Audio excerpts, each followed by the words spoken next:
Flutie has some time, buys some more by scrambling. Clark is open, puts it up. Tremendous catch, big hole, touchdown, touchdown Bombers! It's the 80th Grey Cup Championship, live Sunday at 6 on Sports Channel America.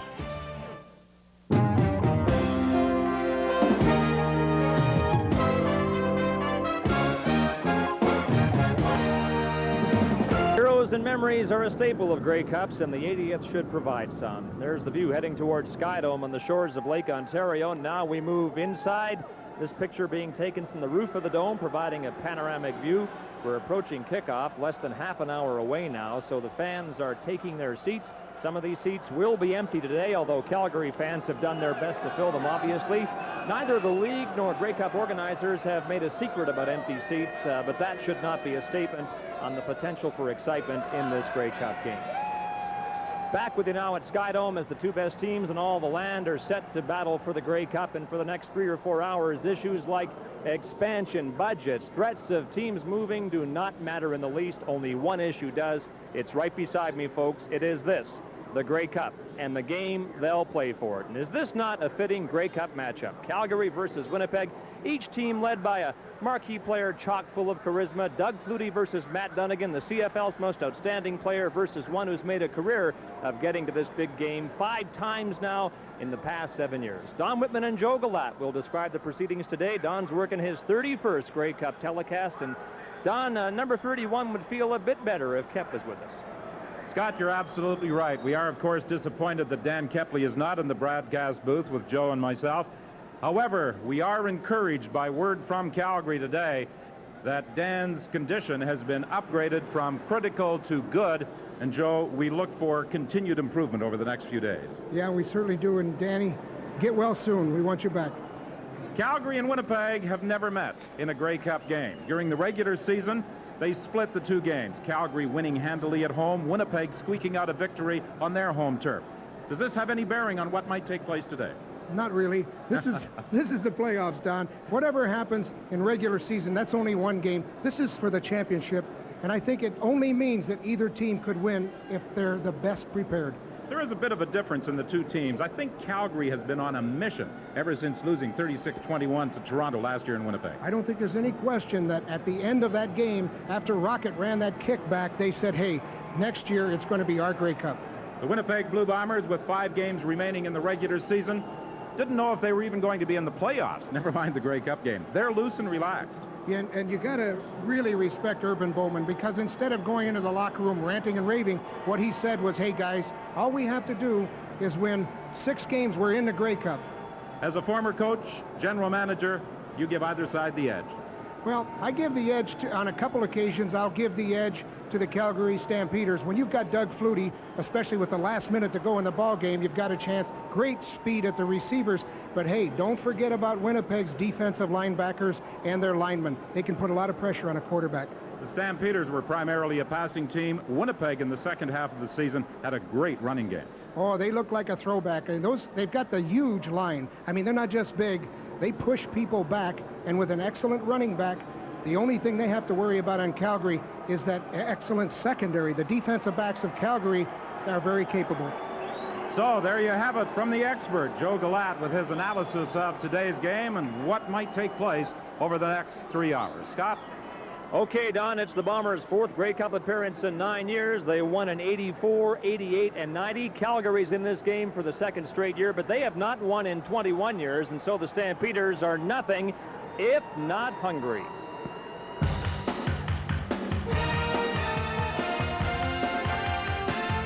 We're less than 20 minutes from kickoff in this 80th Grey Cup game. Officially, the Bombers are the home team today, but who will the crowd favor? Here again, our game day analysts, a couple of Hall of Famers, one future and one present. Saskatchewan quarterback Kent Austin joins us, along with Edmonton head coach Ron Lancaster. Kent, players are just a few minutes away from taking the field. You were in this very same position 3 years ago in this building. You led Saskatchewan to what many call the greatest Grey Cup victory of all time. Have you any idea how these guys feel now a few minutes before coming out? Well, I can only speak about the quarterbacks, and I think that both quarterbacks are just concentrating on what they're going to call in the first series, and hopefully they're hoping they'll complete their first pass.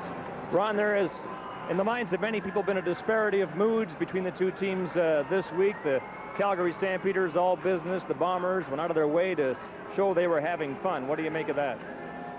Whatever it takes to get ready to play. You know, each player's an individual. He has to do whatever he has to do to get play. At this particular time, all you want to be is relaxed, understand your assignments, go out and have fun. It's just a game. Let's have a good one. Doug Flutie can exploit any defense in the CFL. The Bombers are hot on that side of the ball. Can they stop him today? I don't think you can contain Doug for 4 quarters. They really need to get pressure up front with their linebacking core. I believe that Calgary can take advantage of Winnipeg's secondary. What about Matt Dunnigan, Ron? The suggestion is he gets too intense in big games like this. Is that something for a coach, a man like yourself, to worry about if you were coaching in this game today? I'd be concerned with that. I would like him to be a little bit more relaxed. He was a little tense earlier. But if he gets off to a good start, when you are that intense, you will have a big day. So, you know, it's kind of a double-edged sword, catch-22. Whatever you want him to do, let him do it and turn it loose. But there is enormous pressure in this game, is there not, Kent? Quickly. There's pressure, but I agree with Ronnie. If Matt starts off well, he'll have a good game. All right, we'll talk to both of you during the course of the game. Stay with us, everybody. When we come back, the players take center stage in the Grey Cup.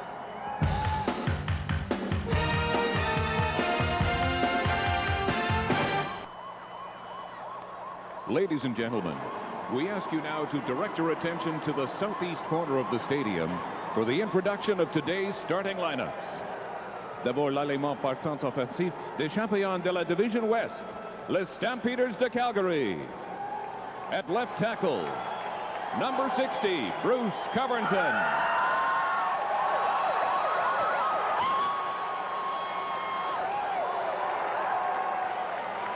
The left guard, wearing number 59, Rocco Romano.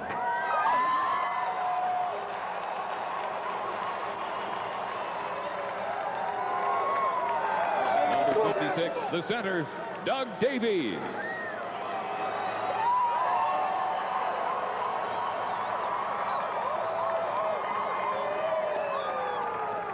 At right guard, number 58, Lou Capazzo.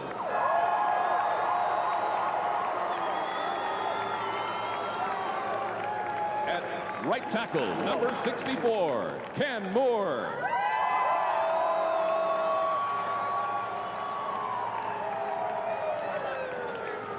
Number 85, at wide receiver, Carl Bland.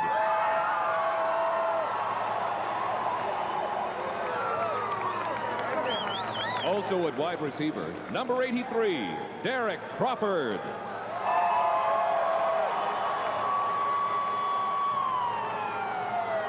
At slot back, number 18, Alan Pitts.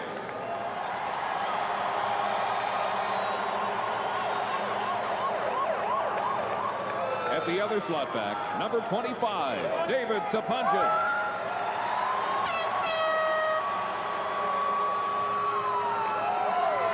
Number 86, at wide receiver, Pee Wee Smith.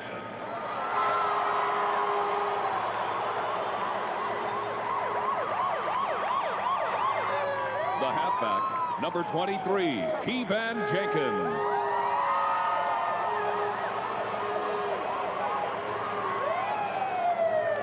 And the quarterback, number 20, Doug Flutie.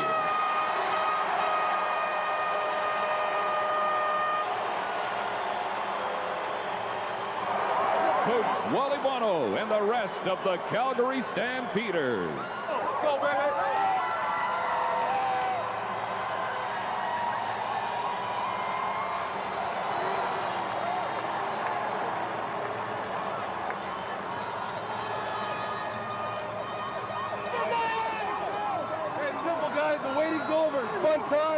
Let's take it. Snap on 3. 1, 2, 3.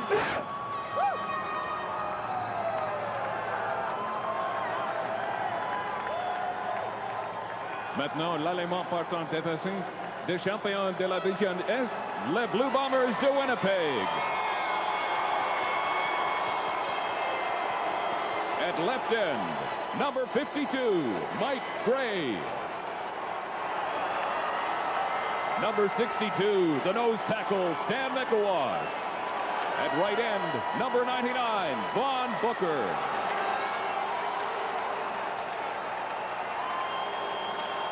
the rest of the Winnipeg Blue Bombers and Coach Urban Bowman.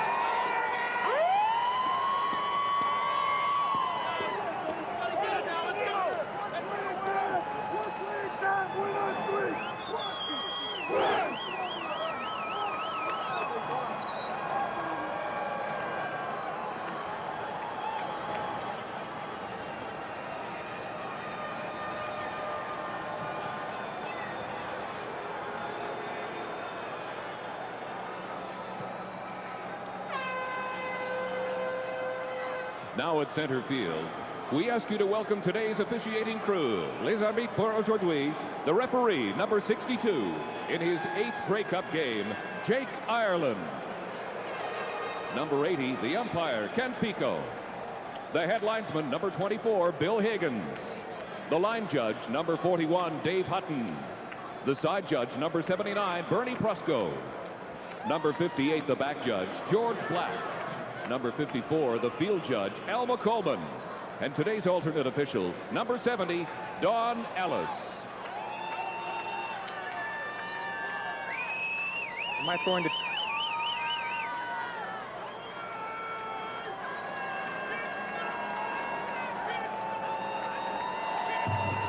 Heading to center field for the coin toss, for le tirage au sort, please welcome the team captains from Calgary and Winnipeg. Referee Jake Ireland will perform the ceremony.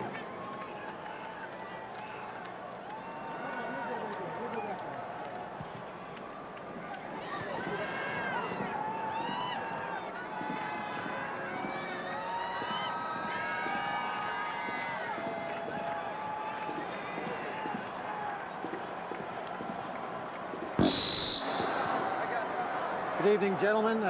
Calgary captain, who's going to... Number 37, call it in the air, please. Stand back. It is ahead. Calgary, you have won the coin toss. Would you like to make a choice now or defer to the second half? Make a choice now. I'll take the ball. The ball? Put this in.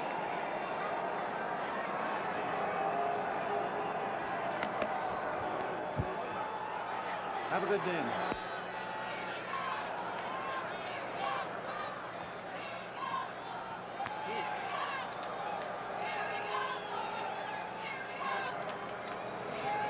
Well, with the coin toss complete, the next piece of business here at SkyDome is the ceremonial kickoff to be performed by prominent Canadian athlete Kurt Browning. As we await that, chance now for some final comments from our game day guests. Kent, what's the key to either quarterback getting off to a good start in this game, being effective early? Is that early big play, perhaps?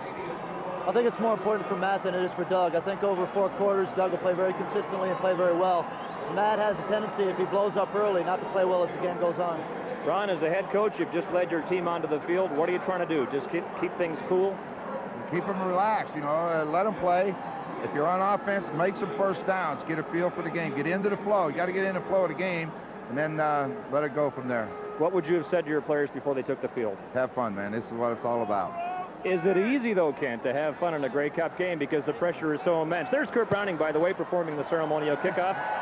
And not a bad boot, we might say, relative to how those sorts of kicks have gone in years past. But Kent, back to you. Is it that easy to have fun in a game like this? Again, you were in this position 3 years ago. You got this out of it, the Grey Cup ring, but you know the pressure.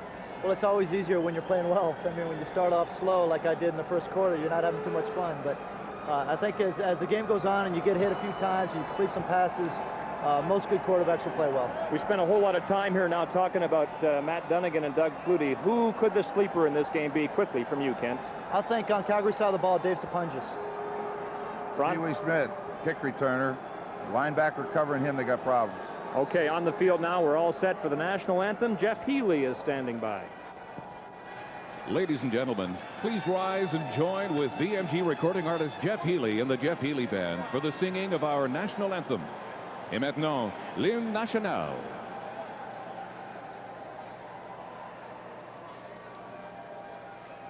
Oh, Canada, our home and native land, true patriot love in all thy sons' command, carved blood and ground they the faith. il sait porter la croix. Ton histoire et ton épopée des plus brillants exploits. God keep our land glorious and free. Oh, Canada, we stand on guard for thee. Oh, Canada, we stand on guard for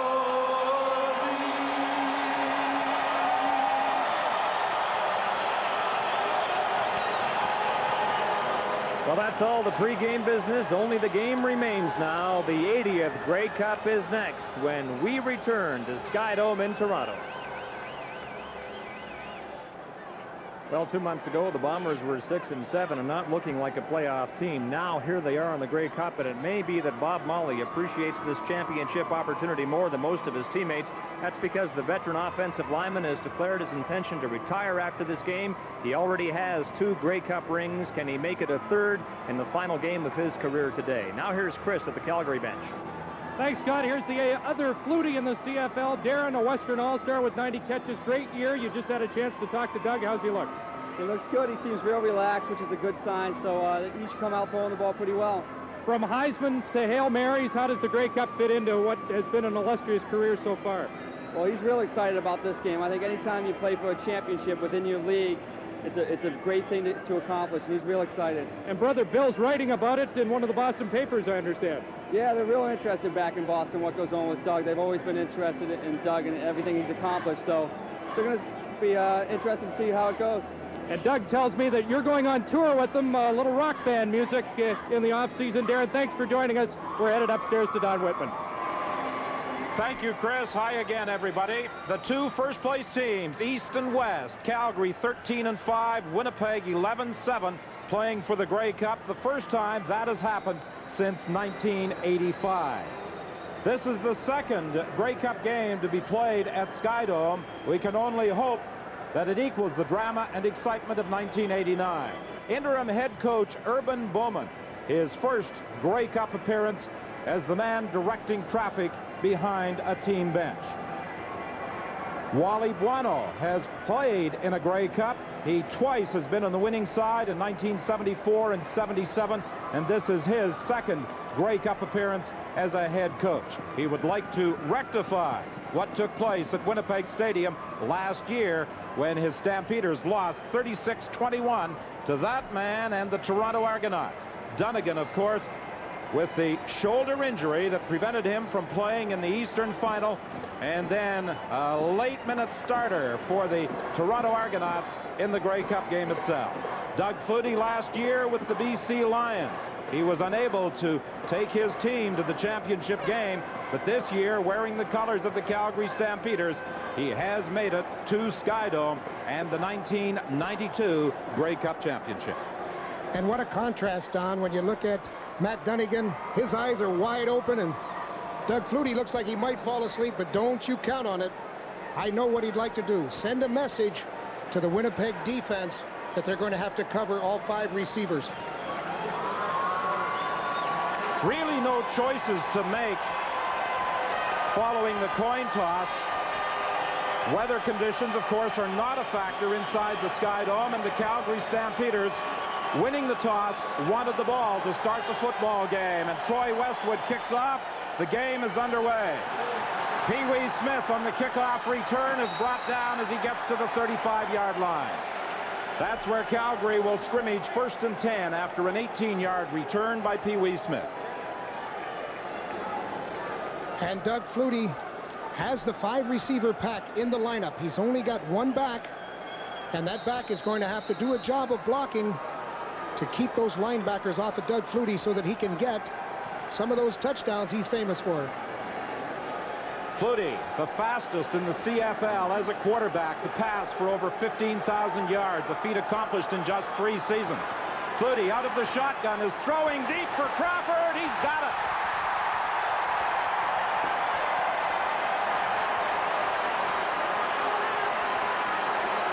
The first play of the game goes for 39 yards. Flutie to Derek Crawford. He was hauled down by safety Andrew Thomas.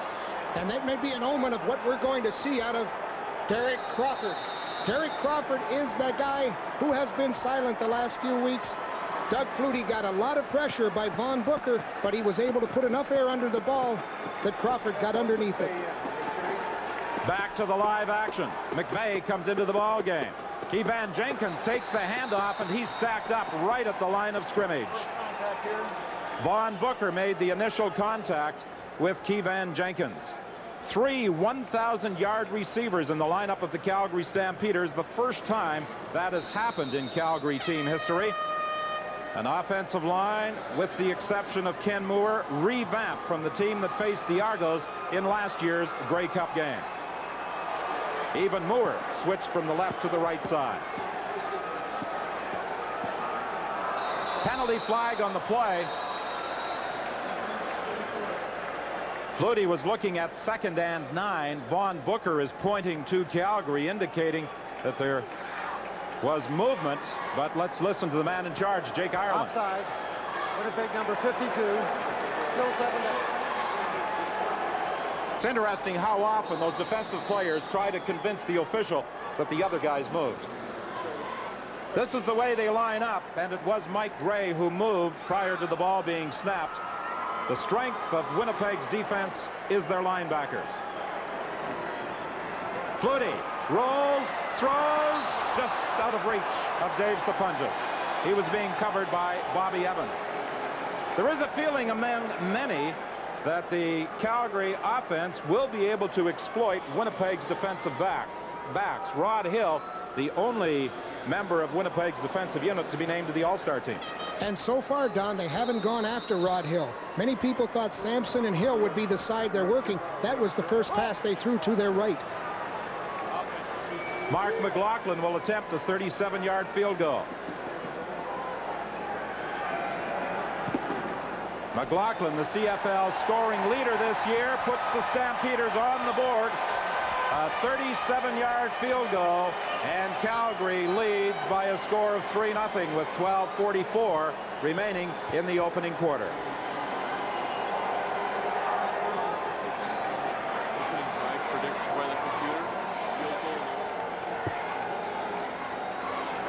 So both teams get an indication here of taking over on the 35-yard line. Both teams identical field position from the beginning. Winnipeg, without great kick returners, elected to take the ball at the 35. The computer in our pregame show predicted that McLaughlin would kick an early field goal. Matt Dunnigan rolls out. He's being chased. He turns back, dumps it off to Richardson. He's got a first down on the 45 to the 46, brought down by Stu Laird. And there's a guy who was pumped up, and you saw Harold Hasselback right in on Matt Dunnigan, but the athletic ability of this fired-up leader showed through. Matt Dunnigan is having plays called for him from the bench from assistant coach Mike Kelly. It took about a game and a half for Matt to get comfortable with that. On first down, he gives to Richardson. He loses the football, but I think he got it back. Calgary claim they recovered.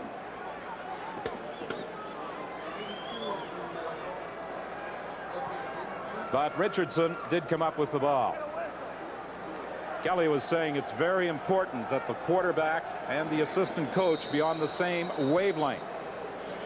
On his wristband, Dunnigan has a series of plays that he is going to call. Kelly simply sends in a number via the communication as to the play that Dunnigan should call. 2nd and 5. Incomplete, intended for Creepo. He was being covered by Kenton Leonard. I think that's going to be the key matchup, Don. That defensive secondary of Calgary, if they can hold up on that 2nd down. They got the Blue Bombers in a 2nd down situation because they did stop the run on 1st down. Great job by Kenton Leonard here. Rob Creepo was the number 2 receiver this year with the Winnipeg Blue Bombers, 798 yards.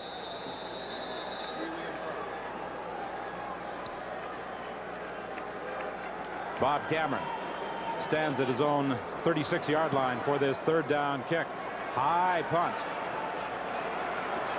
Pee Wee waits for it. He's forced back and down at the 10-yard line by Jason Jakovich. 10:42 the time remaining in the opening quarter. This is the 6th time that the Grey Cup game has been played indoors, the 2nd time at SkyDome in 1989, 43-40. The Saskatchewan Roughriders defeated the Hamilton Tiger Cats in what many have described as the most exciting Grey Cup game ever. Calgary leading 3-0. 1st and 10 for the Stampeders from their own 11. Here's the pressure on Flutie. He throws deep. And a fine catch by a man who could very well emerge as the individual star of this game, Derek Crawford. Sometimes thought of as the forgotten man in the Calgary Stampeder passing attack. He broke his ankle in the first game of 1991, and it really took him until partway through this year to bounce back and fully recover. It certainly did. He made a good adjustment to the football, but hey, what about Flutie's propensity to throw the short pass? He certainly isn't staying with the scouting report. 2 catches in this opening quarter for Derek Crawford for gains of 80 yards. 1st and 10 Calgary. The Stampeders from their own 52-yard line. Flutie for Bland, and he has a first down at the Winnipeg 44. Bland was the leading receiver in last year's game. 11 receptions in a losing effort against the Argos. And this is a call right from the beginning, just a quick slant in, and that's what Doug Flutie's noted for. But we've seen him hit 2 long passes early in this ballgame. Bland keeps the streak intact. He has caught a pass in every game as a member of the Calgary Stampeders. Andy McVeigh stacked up and driven back at the line of scrimmage. And that's what you call a key breaker. What Flutie would like to do is control that defense by giving them the run every so often. That's just as good pass protection. When they have to feel the possibility of the run, now Flutie gets better help from his up front linemen.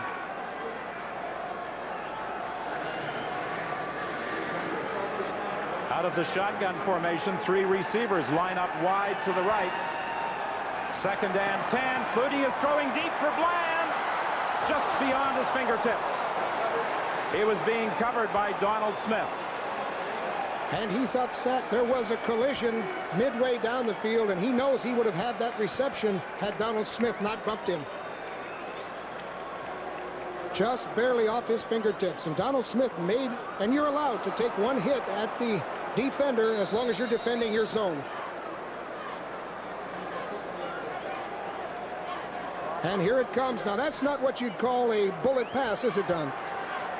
Not really, and it was just beyond the reach of Carl Bland. A 50-yard field goal attempt by McLaughlin. This one goes wide, and the Winnipeg Blue Bombers will concede a single point. 8:15 remains in the opening quarter. Cal Murphy sitting behind assistant coaches Ron Calcagni and Harold Hamilton, forced to turn over the coaching reins to Urban Bowman on the 4th of July, prior to a preseason game against the Ottawa Roughriders. The line of scrimmage is the 43 as the result of the wide field goal attempt. Richardson is stacked up right at the line of scrimmage for no gain. Harold Hasselback made the tackle. Scott? Well, Don, getting through this game, no easy task for Rod Hill. He's got a broken bone in the ball of his left foot. He had to have it injected with freezing before the game. He won't talk about it, but he hasn't practiced for a few weeks. The Stampeders know it, and I think it's more than a coincidence that they've thrown the ball to Derek Crawford against Rod Hill early in this game, Don. This is a milestone game for Rod Hill, his 100th as a Blue Bomber. Matt Dunnigan throws to the sidelines, incomplete. He was looking for Larry Thompson. Junior Thurman defended for Calgary. Once again, we're getting back to the key of this ball game, Don, and that is the ability to get Winnipeg into passing situations, because now Calgary's defensive backs can dominate the slower receivers on Winnipeg's side. However, if they don't get him into those long yardage situations and Richardson's having success with the run, that negates the defensive secondary. Junior Thurman, a Western All-Star this year. He had a pair of interceptions during regular season play.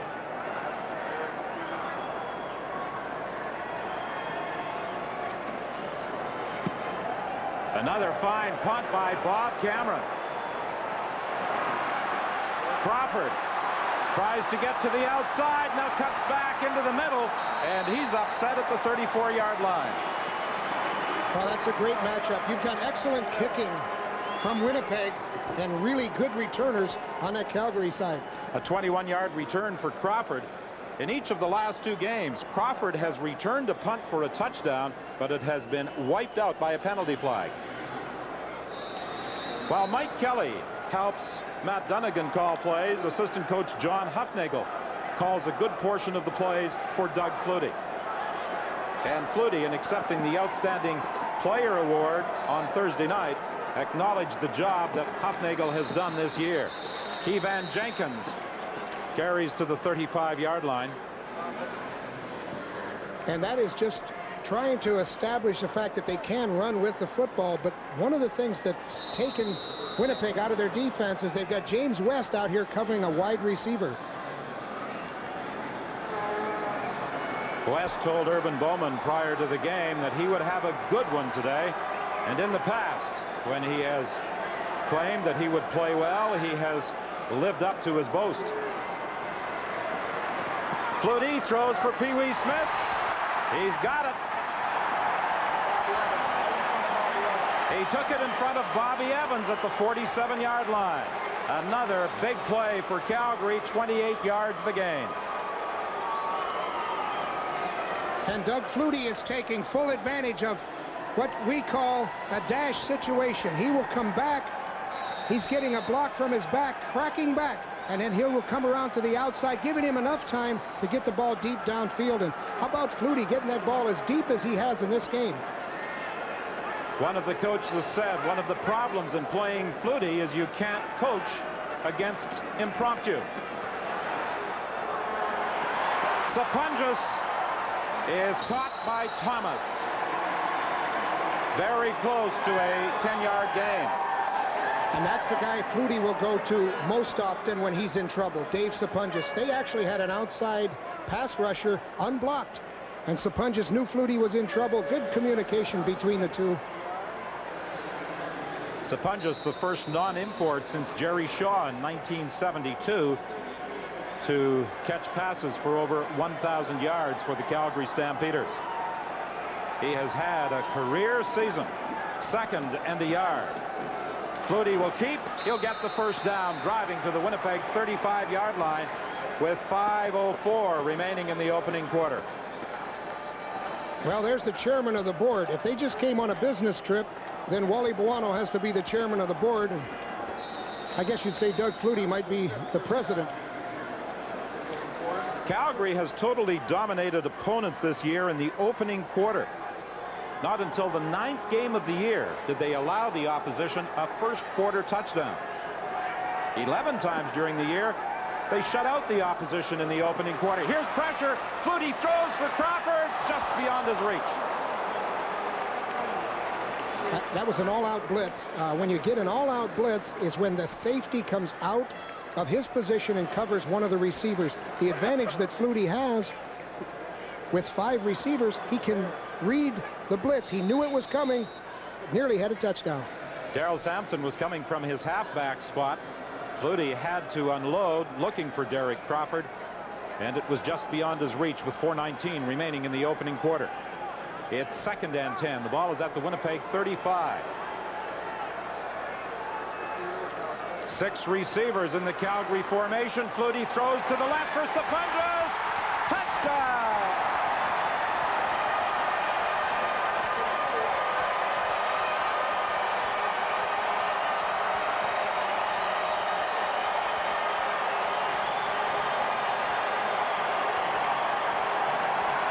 Doug Flutie's doing exactly what he wants to do with that defense. He's asking them to show him what coverage they'll be in.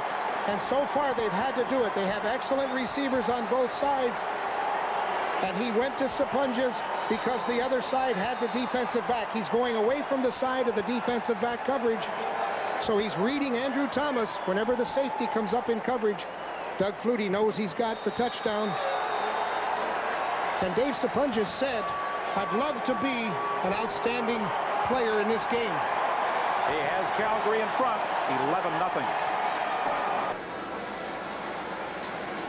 Western Ontario grad Dave Sapunjas was the Canadian player of the game in the 1991 Grey Cup game.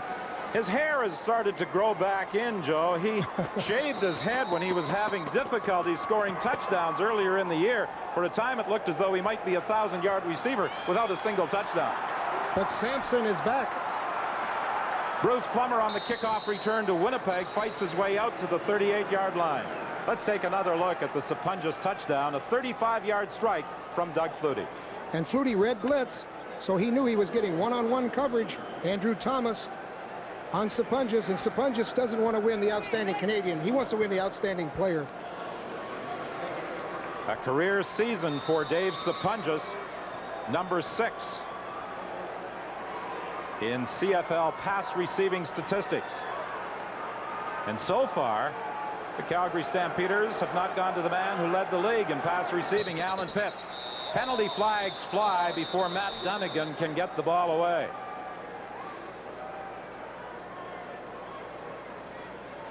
Looks like it could be procedure. Oh boy. That'll take him out of the running situations. Procedure. Winnipeg number 81. Still first down.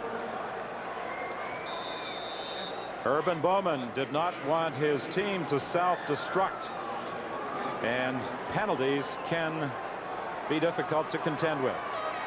The team that has scored the first touchdown of the game has not had a great deal of success in recent years. Here's Richardson cutting back into traffic, and he is downed at the 38-yard line by Kenton Leonard.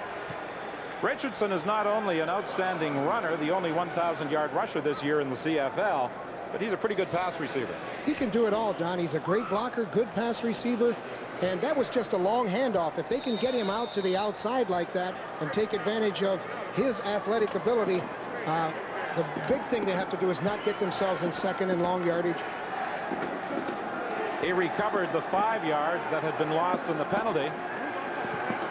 Dunnigan on the option, and Dunnigan carries up to the 45-yard line. He faked the toss to Richardson, but the Stampeders were not buying it. Marvin Pope and Delondra Johnson combined to bring him down from their linebacking position. Well, here you see Pope. They call him Big Daddy Pope for obvious reasons. He's a big man. He comes off the block, and his job is to take either Hudson or Richardson, but Alondra Johnson's the guy that's got to take the quarterback. He's assigned to Matt Dunnigan. Do you think that Pope, during the course of the game, will basically be keying on Michael Richardson? I think that's their defensive scheme.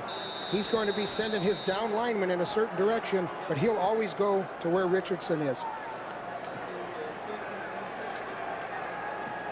Cameron has been busier than he wanted to be so far in this opening quarter. This punt not as good as his previous two. Crawford is downed at the 30-yard line. Now let's bring in Alfie. John, Robbie Alamar's been wowing them all season during the baseball season. He has his own fan club right behind me, and here he is today, just a spectator. Robbie, I promised you we wouldn't talk about football, and I wondered, have you had a chance to enjoy the World Series title? Yeah, I enjoy it. I think so. It's one of the things that any player worked for it, and that we worked for it, and we did it. I think so we did it more for the fans, and we feel real proud about it. What have you been doing since you've won the title? Well, I've been spending a lot of time here in Canada. I want to know about the city a little bit more, and I've been doing a lot of car show and a lot of business. So I just doing a lot of stuff for charity, and I've been doing a few things. Robbie, thanks for your time. I'll let you get back to the game. Don? All right, Alfie, and there are people who believe that Alomar should have been the American League MVP. I believe it. Kevan Jenkins lost the football on the hit by James West, but they ruled that he was down. The whistle had gone, so the Stampeders retained possession. 2nd and 9, Calgary.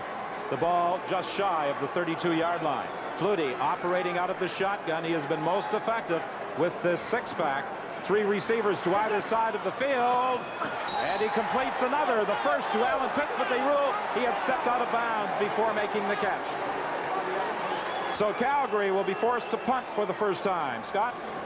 Well, Don, coming into this game, the Bombers were greatly concerned about containing Doug Flutie, stopping him from scrambling, but that doesn't matter if all he's going to do is take a 3-step drop and throw bombs on the Winnipeg defense. That's what he's been doing. They just convened an emergency meeting of the Winnipeg defense here at the bench, and it's all about finding a way to get pressure on Flutie. The Bombers know if they can't, this could be over early.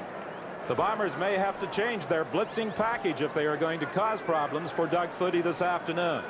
Martino stands at the 18-yard line for this third down punt, just one man back, and that is Plummer. It's a short kick. It bounces back to the line of scrimmage. Martino overran it. Martino came racing up and overran the football. Well, the ball took a bounce, and Martino can recover that football. Remember, he's the onside man, so he could come up and recover it, but as the ball slid to the outside, he looked like he was sliding into home plate, like Roberto Alomar. Only a 16-yard kick by Martino, and as he came racing up trying to recover, he overran the ball. No yards against number 11. He is the kicker. There is no penalty. First down. And that's why the penalty is negated, as Martino, the kicker, as you pointed out, Joe, has the opportunity to recover. But Urban Bowman looks on as his team has its best field position of the game. 1st and 10 from the Calgary 48. Dunnigan dropping straight back. He's throwing deep for Richardson, just beyond his reach. Richardson with pretty good speed to get that deep on the first down play. Matt Finlay, the linebacker, was attempting to run with him. This is every linebacker's nightmare. I mean, your job is supposed to be up there defending against the run, and you have certain pass coverage responsibilities. And that means you're man-to-man, and he had enough time, Dunnigan did, to get that ball all the way downfield. But not a bad job by Finlay. At least he stayed with him. Matt Finlay, another of the Calgary Stampeder defensive players who was chosen to the Western All-Star team. Winnipeg 2nd and 10 from the 48. Richardson is stacked up after a gain of just a couple of yards. You know, the second time these teams met this season, in Winnipeg's 17-16 win, Richardson ran for 193 yards. And most people were expecting that he would have some success running against Calgary today. And it looks like they've gone away from the run on first down. They've run a bootleg on the first play series. This time Dunnigan tried the bomb. So I don't think they're conceding the run, but they have certainly found out that Calgary can defend against the run. This kick, a field goal try of 52 yards, may be at the maximum of Troy Westwood's limit inside the SkyDome. He said the ball doesn't seem to travel as far here, and it doesn't. He said 45 yards is probably about his limit. On the return, Pee Wee Smith is tripped up at the 26-yard line. A 24-yard run back. Troy Westwood, number 2 in CFL scoring, fails to put the Bombers on the board on the final play of the opening quarter.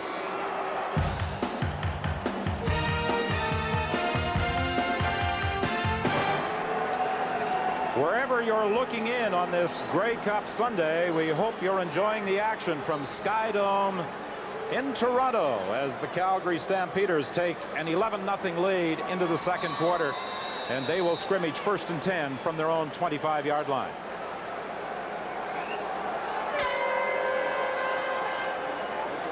Flutie sends 3 receivers left this time. Now 3 come out to the right as well as he operates from the shotgun and throws for Crawford. All the way to the Winnipeg 49, brought down by Andrew Thomas. Well, Don, we talked about how they would cover that extra receiver all week, and you said that Greg Battle had played some in the secondary, and he was man-to-man on Crawford, so that's a tough assignment for a linebacker to have to come out there and cover a fine receiver like Crawford, so he got some help on the tackle from Thomas. It took a while this year for Crawford to rebound to the form that he exhibited prior to the broken ankle in the first game of 1991, but he is having a great Grey Cup performance so far. And Carl Bland grabs a Flutie pass for another Calgary first down at the Winnipeg 37-yard line. Statistically, a huge edge so far for the Stampeders, as you might expect. 173 yards, 167 of them through the air, as Flutie puts on a show. And is he ever putting on a show? Doug Flutie is reading the defense prior to the snap, just coolly stepping back and throwing timing patterns, doing an excellent job. The first quarterback since Warren Moon to have back-to-back 5,000-yard passing seasons, and there's the first man to have back-to-back 100-yard reception seasons, Alan Pitts of the Calgary Stampeders. I'll tell you how fast Flutie's throwing the football. Lorenzo Baker came back on a loop to the inside, and he was unblocked, but Flutie threw the ball before he could get to him, and that's a nice job of running the pass route. Alan Pitts led the CFL in receptions this year. Lorenzo Baker, along with Randolph on the other side, both have the speed from a linebacking position to cover receivers, but they have had some problems trying to defend against Flutie's quick release as he hits Bland for another Calgary first down.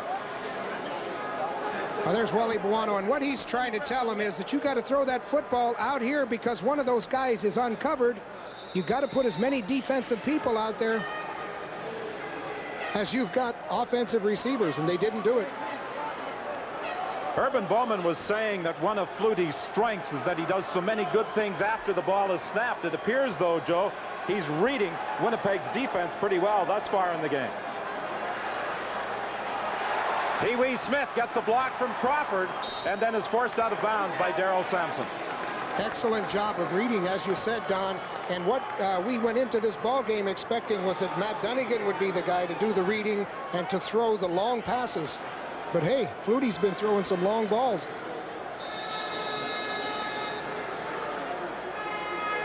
A gain of 5. It will be 2nd and 5 Calgary. The ball is at the 14. Flutie has completed 11 of 15 passes so far for 238 yards. Here comes the pressure. Baker after him, but Flutie gets the pass away. It looks as though it's going to be a couple of yards short of the first down. Keevan Jenkins took it on the sidelines close to the 10-yard line. They had to get to the 8 for a first down. And Wally Buono showing him where the ball should have been spotted. I guess that was the first play we saw Doug Flutie actually scramble and try to make an adjustment. Leading by a score of 11-0 with 11:43 remaining in the second quarter. Mark McLaughlin will attempt his 3rd field goal of the game.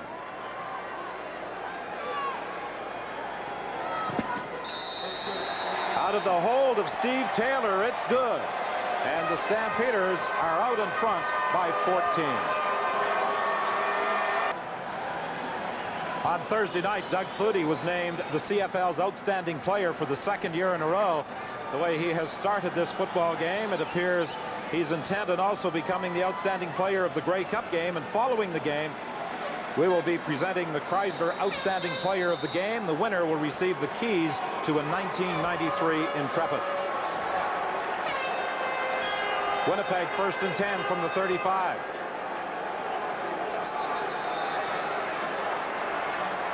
Dunnigan dumps it off to Richardson, and Matt Finlay did an excellent job of staying with the Winnipeg running back. Well, he certainly did. On that play, he didn't have to defend him all the way down the field, and he looked happy about it. We'd rather have him run an outcut. Running towards the sideline, Richardson isn't as dangerous as he is running down the field.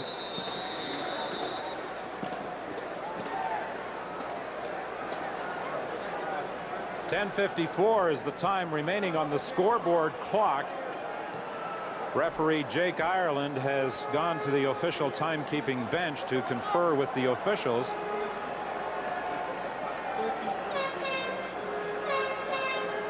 I'm not sure whether they are making an adjustment or what it might be. Apparently there's a whistle in the stands.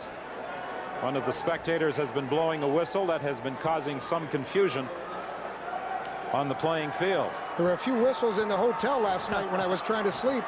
Last night and all morning. 2nd and 8. Dunnigan fakes. Dunnigan is in trouble. Dunnigan throws deep over the head of Richardson. Penalty flag on the play. Dunnigan did that spinning maneuver to get away from the initial pressure. That's the exciting thing about the CFL. The quarterbacks with that maneuverability, they're trying to dodge those defensive linemen. W Patcher, Calgary number 96, first down. A rushing the passer call will provide the Blue Bombers with a first down. It's called on Trico Zizakovic. And it looks like that's a little bit of an overkill. I don't think he was really in much of a danger. And Trico, I guess it's because of the size factor. When you're twice as big as the quarterback, you're not allowed to hit him. 10:15 remaining in the half. 14-0 Calgary leads Winnipeg. The Bombers have a first down at the 52-yard line. Richardson inside for a gain of about 3. So far, Richardson has not been breaking through the line like he did in the Eastern Final, where he romped for 227 yards against the Hamilton Ticats. He carried 33 times in that game. And they're getting good play on the defensive line by Harold Hassenbach and, of course, Kent Warnock. And Big Daddy Pope comes in to stop those runs as well. Richardson so far has carried 4 times, but has managed just 9 yards.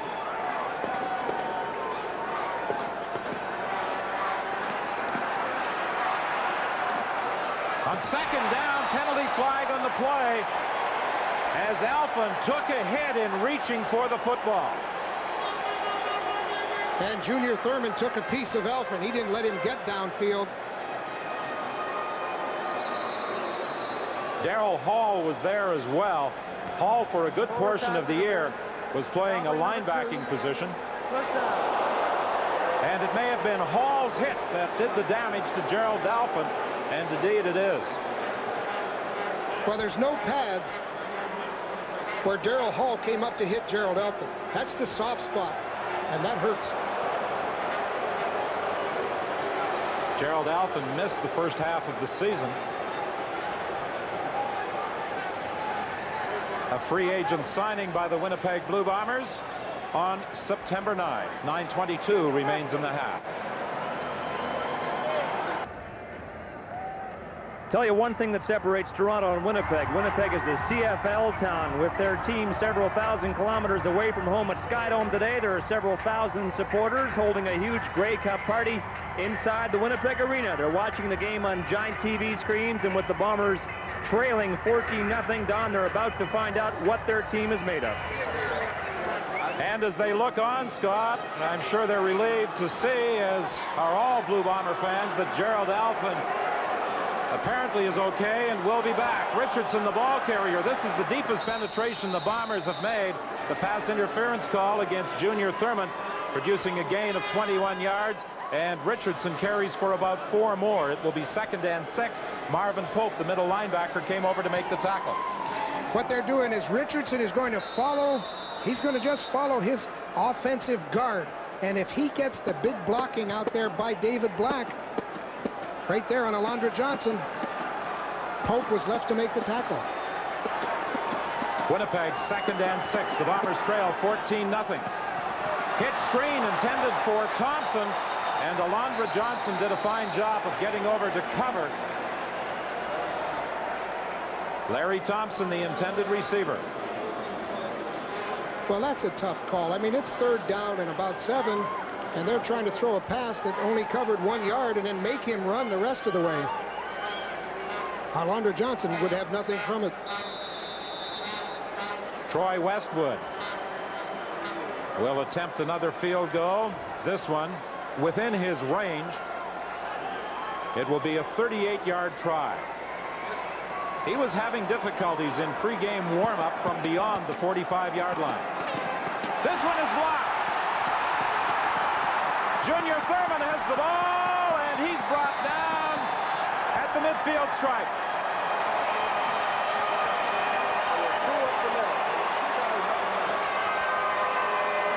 Two Calgary Stampeders came up the middle to block it, and Junior Thurman grabbed the loose football.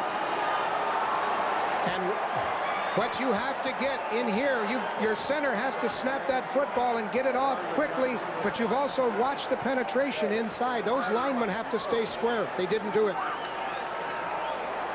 Pope, the linebacker, blocked it. Junior Thurman recovered, and Bruce Plummer made the tackle at the 53. 7:56 remains in the half. 1st and 10 Calgary. The Stampeders lead it 14-0.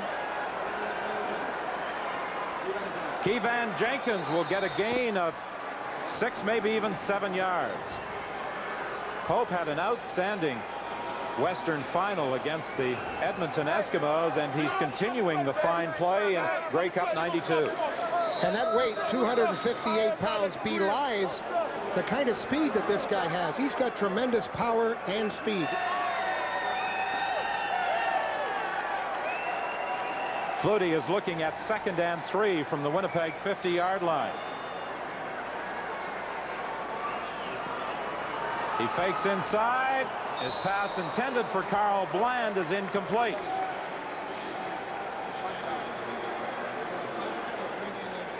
For the 2nd time, Tony Martino will enter the ball game as the Calgary punter. His first kick traveled just 16 yards.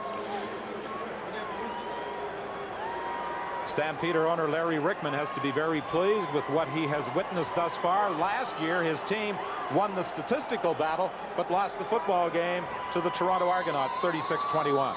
So he went out and got the outstanding player last year and this year to play quarterback for him, and it certainly has paid off so far in this game. Bruce Plummer, the lone man back for Martino's punt. He's standing close to his own goal line. Here comes the pressure from Winnipeg. This time a much better kick by Martino.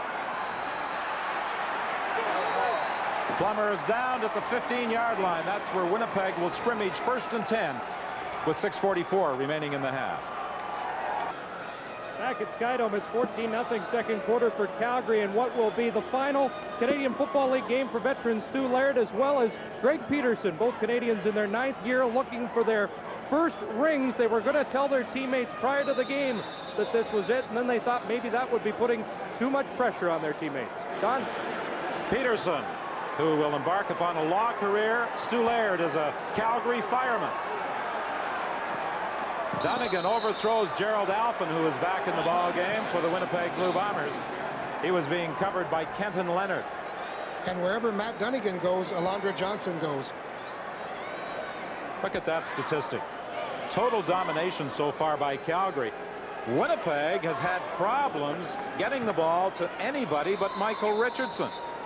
Apart from Dunnigan's carry for 7 yards, all of Winnipeg's offense has come as the result of running or pass catching by Michael Richardson.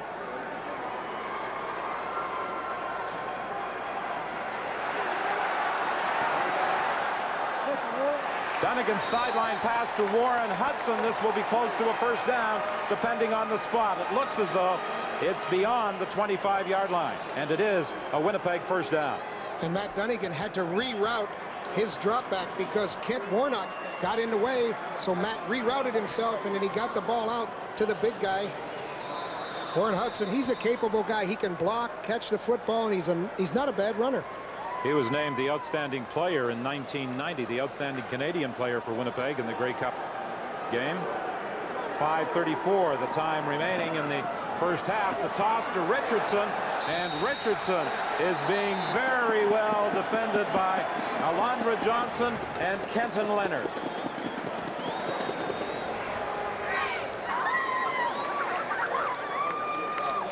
Oh, to be a dog.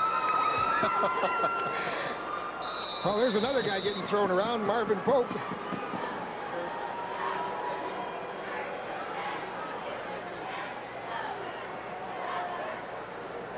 Second and 10 Winnipeg. Chris Walby and Pope having an exchange of words. Pope wasn't in the lineup the last time these teams met.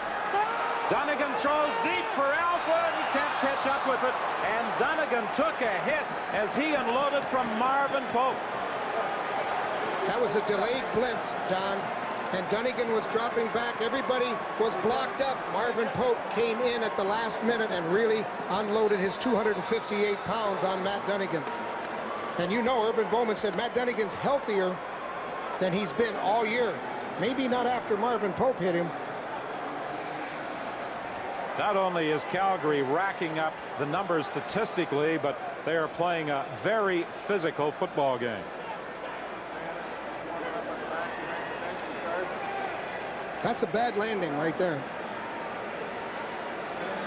Matt Dunnigan missed a good portion of the season, of course, as the result of injuries. And you know, Wally Buono told us yesterday that he didn't like the idea of people saying that they weren't a physical defensive football team. They have a lot of skill on offense, and Gerald Elfin just couldn't get to that football, so Matt Dunnigan took that big hit virtually for nothing. But he gave the hit for something. Coach Buono anticipated that Pope playing the middle might have a good Grey Cup game against Winnipeg, and he has definitely excelled at that inside linebacking position thus far. Bob Cameron's third down punt sailing to Crawford at the 35-yard line.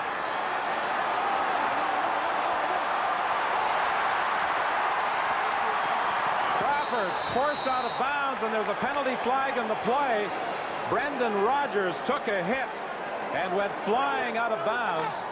Dwayne Ford just came over and made it an obvious clip, and that's not a good decision by Dwayne. Didn't help the play. It certainly will take them back 15 yards. Unnecessary. A 28-yard return by Crawford, but a portion of that gain will be wiped out by the hit by Brendan Rodgers, on Brendan Rodgers. Flipping. Calgary number 31. First down. Dwayne Ford, a backup running back, and he doesn't get the play very often, so coaches won't be very happy with him. Another of many fine products out of Western Ontario, playing in the Canadian Football League. From the shotgun, 1st and 10 Calgary. Randolph came in, but Flutie unloaded to Crawford. And this will be close to another first down. James West took the feet out from under Crawford. Flutie is reading the pressure, reading the Winnipeg blitz package, and is reacting to it with that quick dump over the middle. And nobody could do what James West did. He was actually out covering a receiver, and he came back and made the tackle on a screen pass. There aren't many linebackers that could do that. Good play by James West. This one is close enough to measure, but it is short of a first down by that much. Chris? And Derek Crawford certainly has been the story of this first half. He was knocked woozy in the first quarter, and it took a little while for the smelling salts to kick in. They've had an ice bag on the back of his head whenever he's at the bench, but yet he keeps churning up the yards. Crawford has had a number of apparent touchdowns called back this year as the result of penalty. A good punt return wiped out by a penalty. 2nd and inches Calgary. Doug Flutie is throwing back, but his forward progress before Vaughn Booker grabbed him should provide Calgary with sufficient yardage for a first down. And Don, looking at that play, I can't help but remember last week when Doug Flutie ran the quarterback sneak with one shoe on and one half off, kicked the shoe off and went in for the winning touchdown. Flutie looking to the bench to John Hufnagel for some assistance and calling the next play. The ball is at the 54-yard line. 1st and 10 Calgary. 3:14 is the time remaining in the opening half. The Stampeders with 11 first quarter points, 3 so far in the second quarter. 2 of Winnipeg's first downs, the result of penalties. Over the middle for Sapunjas. He's caught by Greg Battle. His gain is limited to about 4 yards. A burned-out RCMP officer is transferred to Lynx River, a small community in the Northwest Territories. It's not what he expected. One town, two worlds, and the only bridge is trust. North of 60, a new weekly series premieres Thursday at 8 on CBC television. Allegations of sexual abuse at a boys' orphanage shock a Canadian city. The crimes go unpunished. Why is it so difficult to expose the truth? The Boys of St. Vincent, a compelling made-for-television drama next Sunday and Monday on CBC television. 2nd and 6 Calgary. The ball is at the Winnipeg 52. 2:43 remaining in the first half. Mekawis can't catch Flutie. Flutie finds Bland. First down. Calgary at the Winnipeg 34. Flutie is picking apart the Winnipeg secondary. What Doug Flutie is doing, and he's simply going back, and what normally you will see is 2 linebackers here, but because of the coverage, they're outside looking at the receivers. So Doug Flutie just picks the side where he can get his mismatch. Again from the shotgun. 1st and 10, Calgary. Flutie finds Bland again. And it's another Calgary first down at the Winnipeg 17-yard line. Bobby Evans and Andrew Thomas make the tackle. Joe, Winnipeg is not getting any pressure on Doug Flutie. They usually come with their linebackers, but Flutie has been able to pick out his receivers. And what Doug Flutie has done so well is get rid of the ball quickly. The pass rush of Winnipeg is their strong suit, and it's not effective on them. But what a hit. Those 2 guys hit each other. Evans took the worst of that. Calgary 1st and 10 from the 16. The Stamps lead 14-0. Looking to add to their lead. And this is well over the head of Alan Pitts. I'm not sure whether it was Pitts or Carl Bland, who were both in the same area. But Lorenzo Baker may have hurried the throw of Doug Flutie. Lorenzo Baker did a good job, and then Pitts got tied up with Bland. Now that's supposed to work against the defense. We saw that play last week where they rub each other off. It didn't work. So far, Winnipeg fans haven't had a great deal to cheer about. It's been all Calgary. Doug Flutie is putting on a bit of a clinic this afternoon or this evening at SkyDome in Grey Cup 92. James West is after Flutie. Flutie looks downfield. He gets away from West, throws back to Keevan Jenkins. And Jenkins gets to the 10-yard line. And that's another thing Flutie does throw so well, the throwback. Well, now that you think you got Doug Flutie cornered, then your troubles just begin, because he'll get that fish hook going. He just does a little loop back to the other side of the field, and there's nobody better than Doug Flutie at finding a receiver open. I don't know how he found Keevan Jenkins on the other side of the field. But Jenkins is stopped short of a first down, so Mark McLaughlin comes into the game. His 4th field goal attempt. And he has now made 3 of them. With 1:20 remaining in the first half, it's 17-0 Calgary.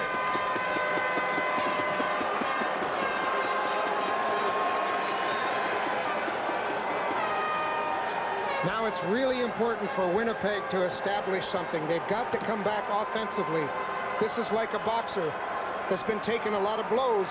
Winnipeg has got to start delivering some blows to get themselves not bad. 17 points isn't that bad for all of the yardage they've given up.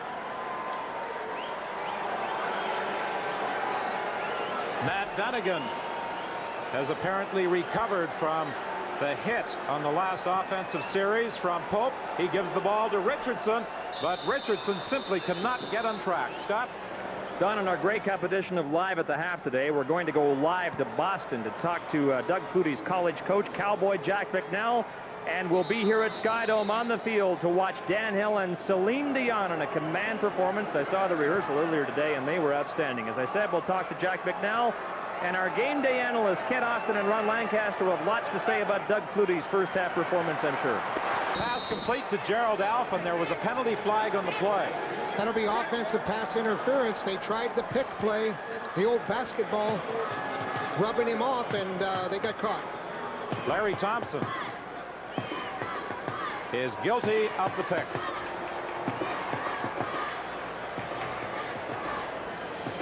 There you see, that's illegal. If you actually come in and block the man, it's illegal. But if you're running a pass route and the 2 defenders block each other, then that's okay.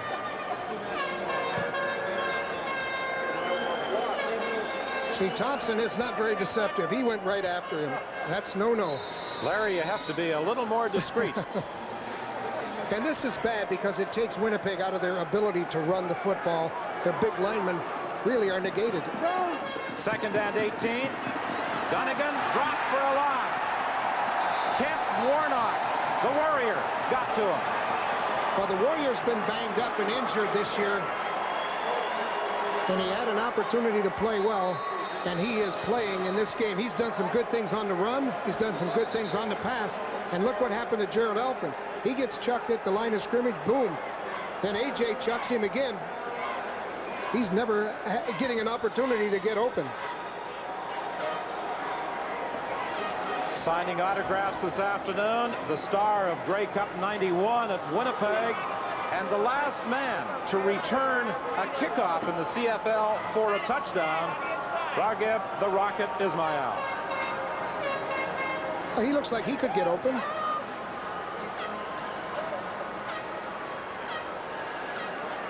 The Rocket was the outstanding player in the Grey Cup game. Adam Rita, leading the Argos to a Grey Cup win, was named Coach of the Year. Replaced late in the year by Dennis Meyer as the Argo field boss. Crawford waits for the ball at the 43-yard line, and he's tripped up. Downfield tackle by Don Smith with 41 seconds remaining. A 50-yard kick and a 7-yard return.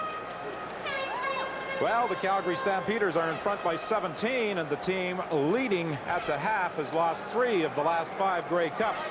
But I don't think the margin has been as big as the one the Winnipeg Blue Bombers are facing today. Well, 17 points is not a huge margin in the CFL. We've seen teams get that in one quarter easily. You think there might be a Winnipeg quarterbacking change in the second half? Possible.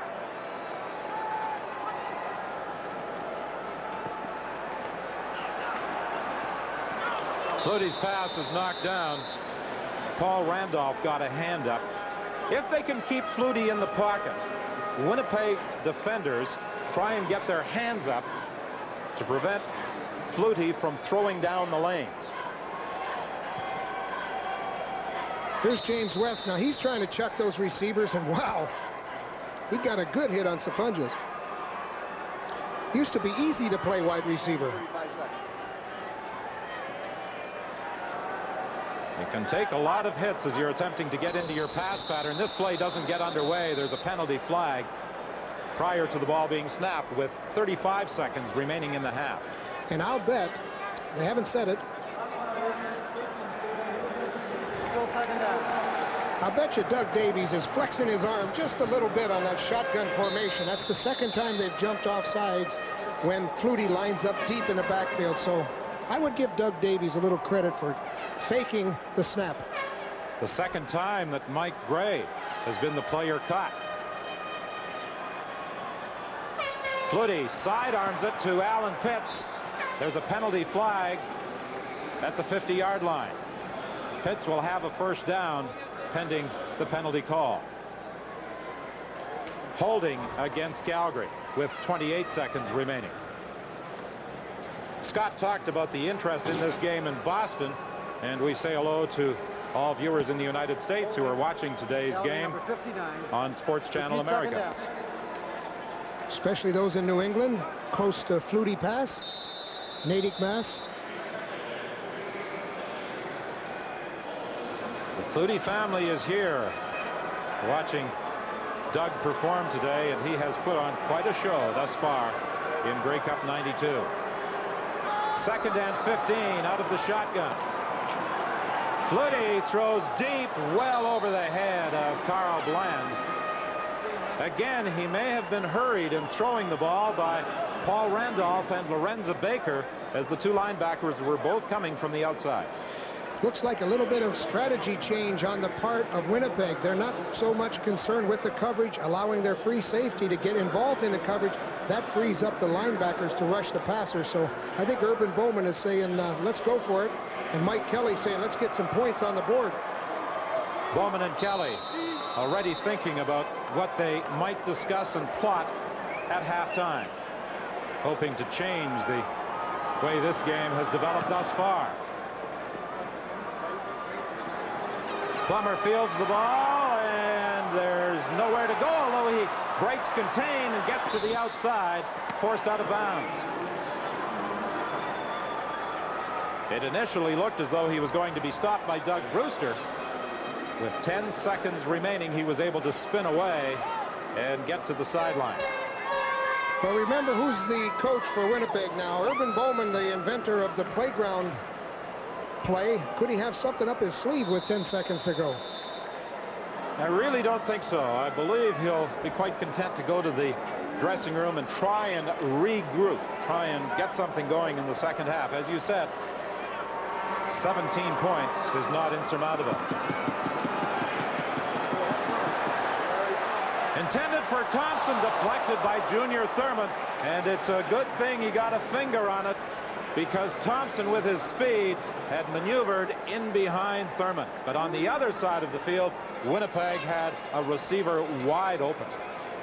Well, Junior Thurman saved the day here. He just got up and tipped it, but we saw Frank Pillow on the other side. And remember the Hail Mary pass to Frank Pillow that beat the Argos and sent them out of the playoffs.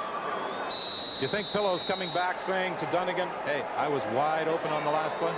I would bet on it. Of course, the quarterbacks say the receivers always tell them that they're wide open. Hitch screen to Thompson. He needs some blocking help. He doesn't get it. Alondra Johnson, who has played a strong game, comes over to make the tackle on the final play of the first half. So the Calgary Stampeders go to the dressing room, leading the Winnipeg Blue Bombers by a score of 17-0. A game dominated thus far by Calgary's defense and the passing of Doug Flutie. Stay tuned for Live at the Half.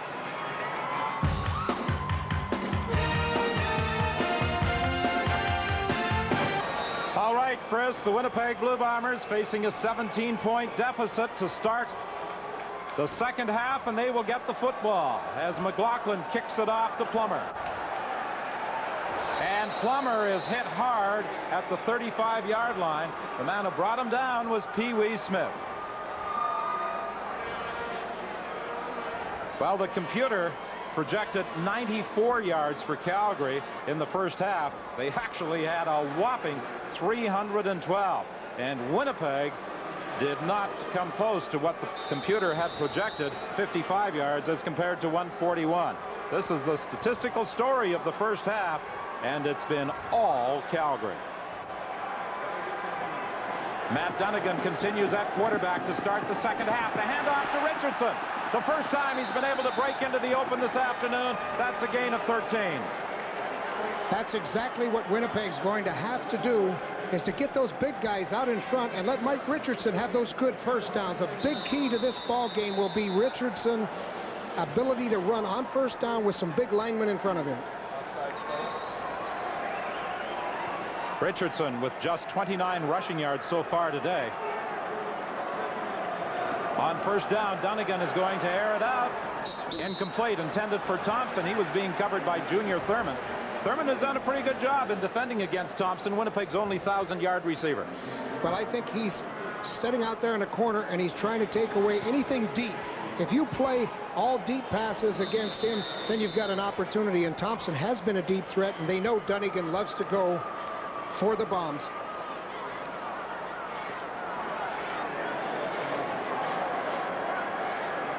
Winnipeg 2nd and 10. The ball is at the 43-yard line.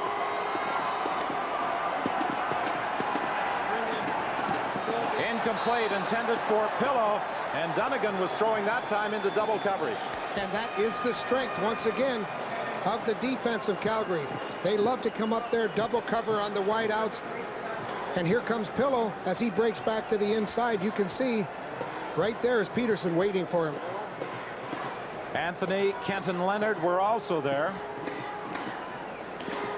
Surprising, Dunnigan had good success first down running, and then he went back to that passing attack on first down, and I guess we talked about that all week, huh, John, whether or not he would have patience to stay with the run.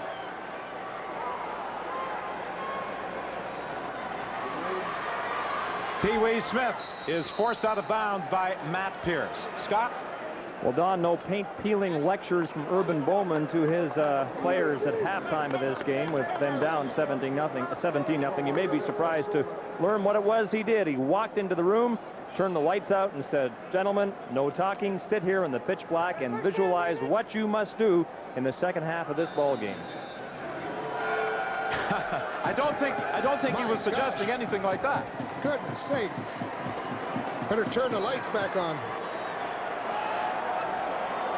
The Argos were shut out by Calgary this year at SkyDome. Sapunjas on the receiving end of the Doug Flutie throw. That will be very close to another Calgary first down. Wally Buono's team in 6 quarters has not allowed a point at SkyDome this year.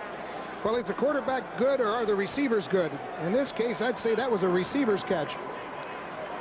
A combination of fine receiving talent, and Doug Flutie is getting the time to throw the football. One of the big improvements this year with Calgary, last year they gave up 73 quarterback sacks.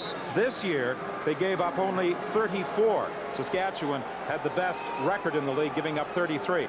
Part of that is attributable to the scrambling ability of Doug Flutie. And the good job that George Cortez has done with those young up-front linemen. 1st and 10 from the 37-yard line. Flutie loses the football. Actually, he flipped it out.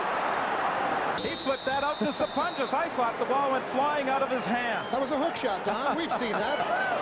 We've seen it in basketball. We haven't seen much of it in football. Is this guy fun to watch? Is he inventive? Sapunjas knew it was coming. It looks like a called play. He slipped, blocked, then came out to the outside, and he's got blockers in front of him.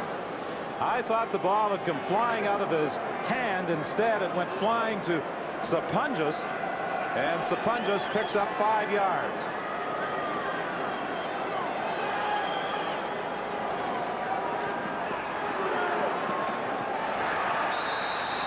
Alan Pitts has another first down for Calgary. Chris Walby, who earned all-star recognition this year once again and has had a brilliant career with the Winnipeg Blue Bombers, said that he really enjoys blocking for the run, but so far Winnipeg has not been able to run or pass. Calgary has basically been a passing team, and Derek Crawford has led the way.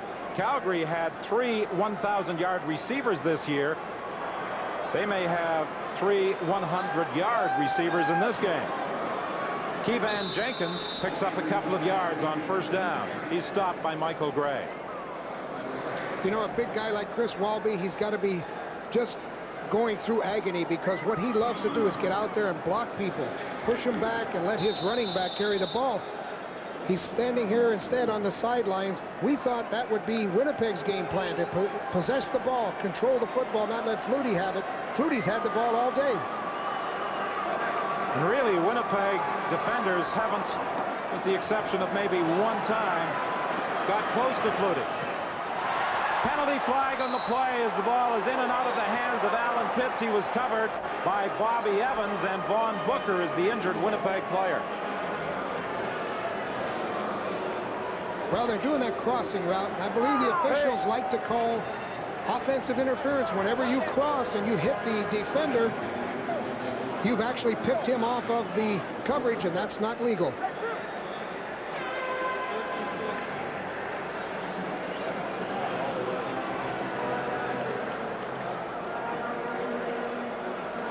Third down. An interference call, and right now let's go to the sidelines, and here's Alfie. Hi, Don. Well, we've just enjoyed the wonderful magic of Celine Dion. Celine, you're getting into this game. You've never performed here before. No, it's my first time, not at the SkyDome, but performing, singing at the SkyDome. It is my first time. And actually, it is also my first time watching a live football game. And it's pretty exciting. I mean, there's a lot of things. The crowd is great. The action is great, 17-0. And Doug Flutie is looking good also. So everything goes wonderful. I'm very proud to be part. Celine, thanks for your time. Thank you. John, back to you. She's learned about football very quickly. Doug Flutie is wonderful today. Another Flutie fan. And Celine was wonderful at halftime and also at the big gala on Friday night. There's Vaughn Booker getting decked by Bruce Covington. The tuna strikes.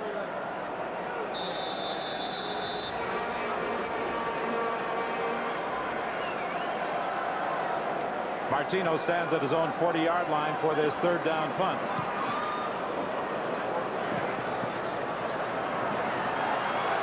Penalty flag as Plummer is hauled down with 10:27 remaining. We'll sort it out for you. Well, fans are afforded views of the football game from a variety of places at SkyDome, not just the stands, but restaurants in the facilities as well.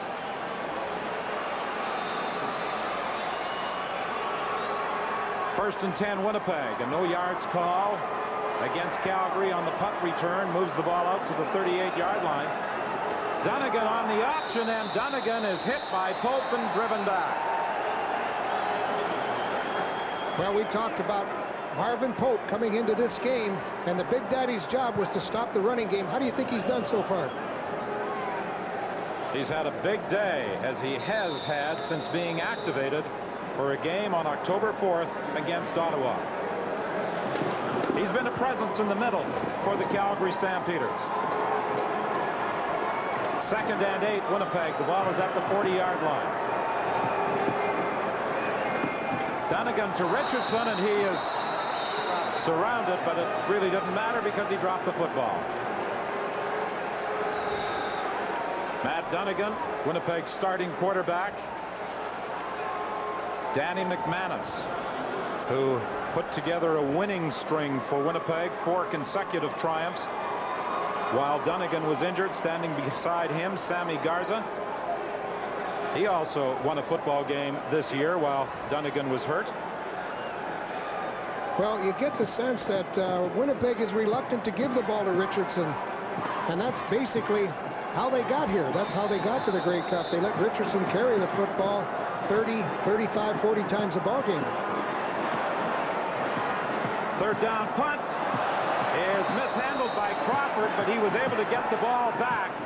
And they continue fighting for the football, but the official has already signaled Calgary ball. Calgary got a 37-yard first quarter field goal by Mark McLaughlin, followed by a single by McLaughlin on a missed field goal attempt from 52 yards. The only touchdown, Sapungis on a 35-yard pass from Flutie.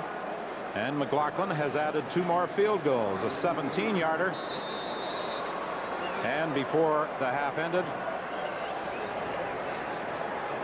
he added another for a 17-0 lead.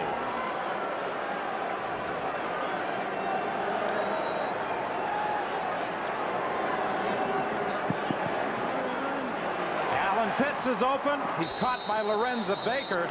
That'll be a gain of 7. Very difficult job for a guy like Lorenzo Baker to cover an excellent 1,000-yard receiver like Pitts, and it takes Lorenzo Baker out of the pass rush.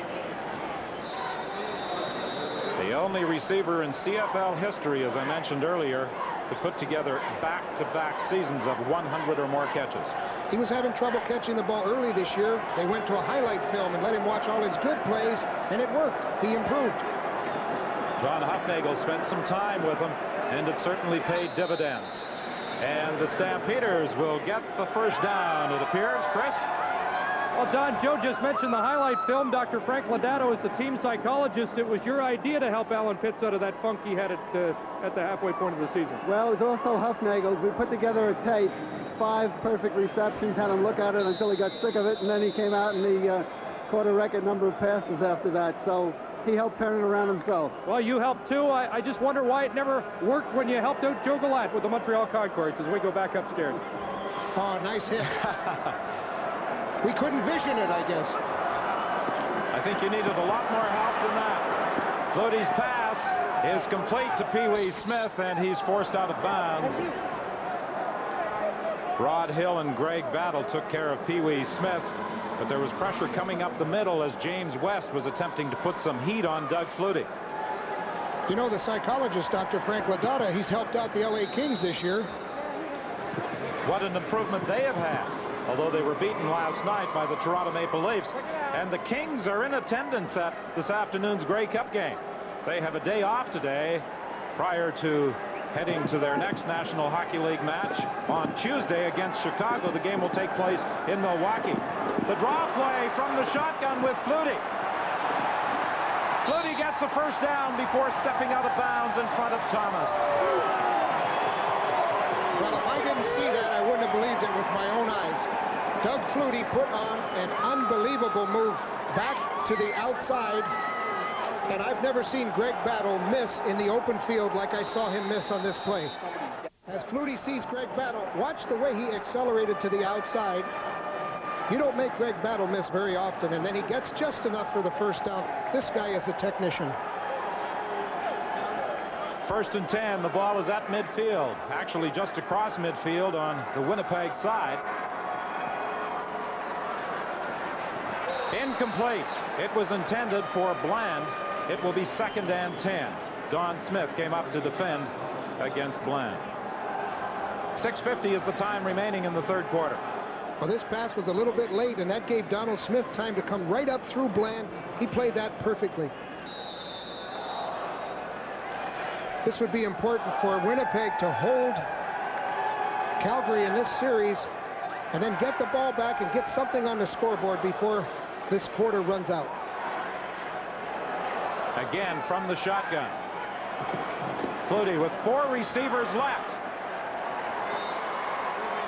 I'm not sure whether it was intended for Sapunjas, but he was having difficulty getting into his pattern. He had been bumped a couple of times coming off the line of scrimmage. I think they're chucking the receivers. They're holding on to the receivers a little more defensively, and James West did a super job of rushing on Flutie. Probably the first time Flutie's been knocked down today. 2 sequences in a row, West has been able to come up the middle. He put pressure on Flutie both times. That time he took Flutie down. 17-0, the Stampeders lead. Plummer waits for the kick at the 15, fumbles it, gets it back. And he only returns it 3 yards before being stopped by Kenton Leonard. We'll be back after this. While Kent Austin does some work for us, Shelley and Kendall enjoy the game from the end zone at SkyDome. Premiering on Thursday at 8 on CBC, North of 60, a new weekly series.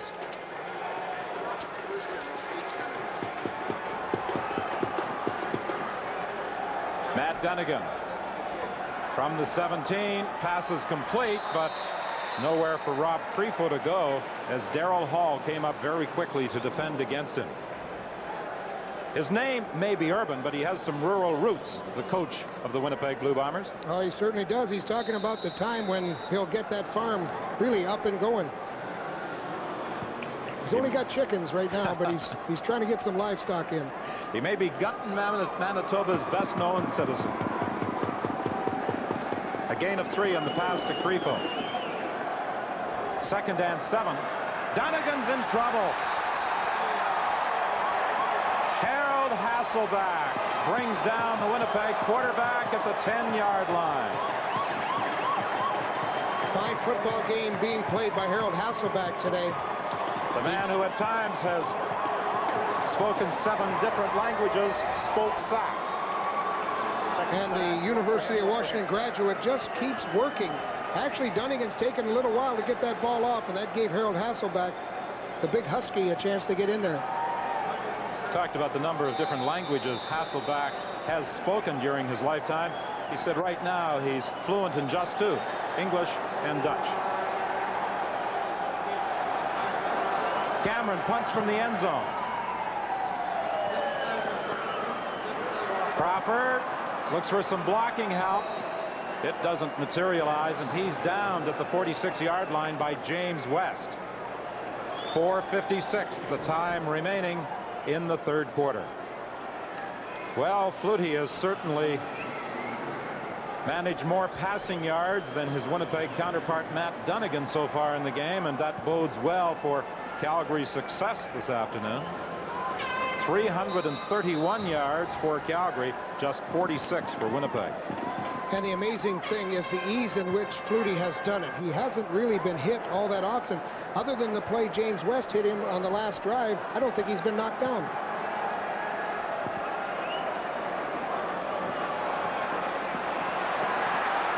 Vaughn Booker was after him, and he had some help coming across the field as Dunnigan is knocked down.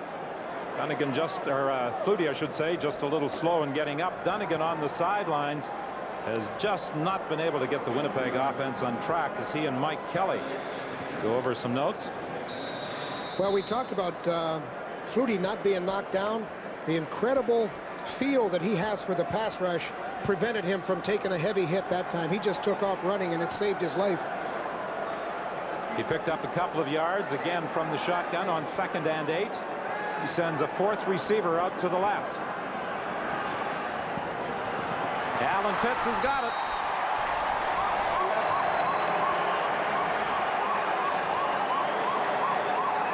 Alan Pitts has certainly gotten over the case of the drop balls he had earlier this year. This is not an easy catch. He knows that there's a man breathing right next to him, and he was able to pull that ball in and possess it. Good job of what they call turn back blocking. They block the lineman the opposite direction that Flutie runs. Although Calgary has totally dominated the football game, they've only been able to put it in the end zone once. That was a 35-yard pass from Flutie to Sapunjas. Carl Bland has another first down inside the 20-yard line with 3:02 remaining in the third quarter. Donald Smith took the feet out from under Bland. 11 receptions for Bland last year in that losing cause against the Argos in Grey Cup 91. And you see how Bland gets open. He starts back to the inside of the football field, and then knowing that unspoken communication with Flutie, he just breaks back to the outside. And the big tuna, Bruce Covington, does a good job of protecting. Bland has caught 6 passes today for 85 yards. Flutie loses the snap in the pileup. Did Flutie get it back? They continue to push and shove. Referee Jake Ireland had indicated that Flutie fell on the football. Bruce Covington, the big tuna. He was runner-up for Rookie of the Year honors to Michael Richardson of Winnipeg. I think we're going to see this young man back at the awards ceremony, possibly as Lineman of the Year in the not-too-distant future. Well, I think he's the new Chris Walby. I mean, he is a good football player. He's developed just here in his first year. And there's his supporters. He's from Winnipeg. He went to Vincent Massey Collegiate, played football with St. Vital, also played junior hockey in Winnipeg. Flutie throws the pass for Alan Pitts, and he'll be short, it would appear, of a first down. Randolph was in pursuit of Flutie, and just as Randolph dove at him, Flutie threw the ball to Pitts. Give Paul Randolph a lot of credit for covering a wide receiver. But Pitts does a good job of. Flutie was rushed, so Pitts had to pull that ball up off the ground. Great battle came over the top of him right here. Excellent catch, and then he. What he was upset about. Actually, he was flying there for a while. Is this guy a competitor? What does he want, 700 yards? The way he's going, he may get it. McLaughlin hits the upright. Dead ball.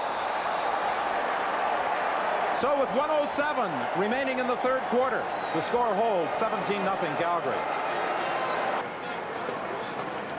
Mark McLaughlin, who attempted to add to Calgary's lead, hit the upright. McLaughlin has a tremendous success rate from inside the 30-yard line. During his CFL career, 105 attempts from inside the 30-yard line, and McLaughlin has only missed 10 of them. He can't believe that he hit the upright with what would have been his 4th field goal of the afternoon. Penalty flag on the play as the pass was intended for Richardson. Matt Finlay had dropped off in coverage.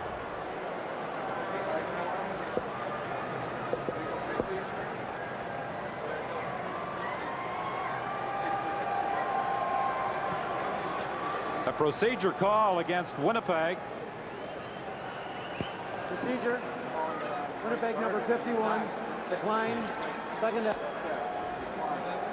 Guard David Black was guilty of the procedure call. And the penalty is declined by the Stampeders with 46 seconds remaining. It's 2nd and 10 from the 25.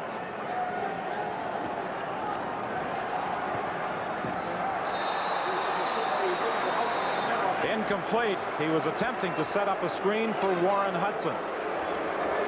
Well, the Winnipeg fans have made the trip to SkyDome.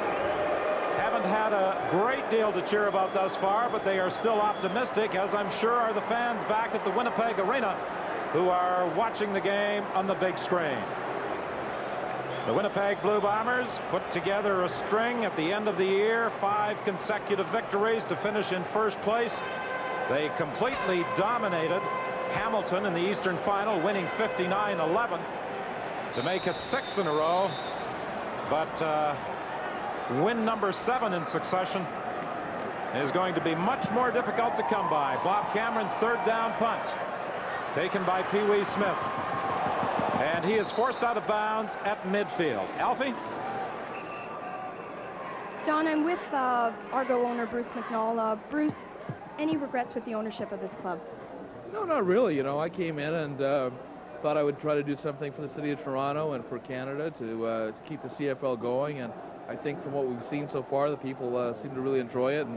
And I'm happy for it. I think in the long run, it'll work out very well in the long run. Short run is tough, but long run I think it'll be okay. Bruce, quickly, can you confirm whether the rights will go over to Calgary next year? Really, we haven't got anything confirmed. My attitude has been, from my standpoint, I'd probably prefer to keep it here. Larry is a good friend and has made an important plea to try to bring him to Calgary, and I'll listen. Thanks for your time, Bruce. Don? Larry Rickman would certainly love to obtain the rights to the Grey Cup game in 1993 for Calgary. The pass complete to Alan Pitts, and that should be the final play, and is, of the third quarter. 17-0, Calgary leads Winnipeg.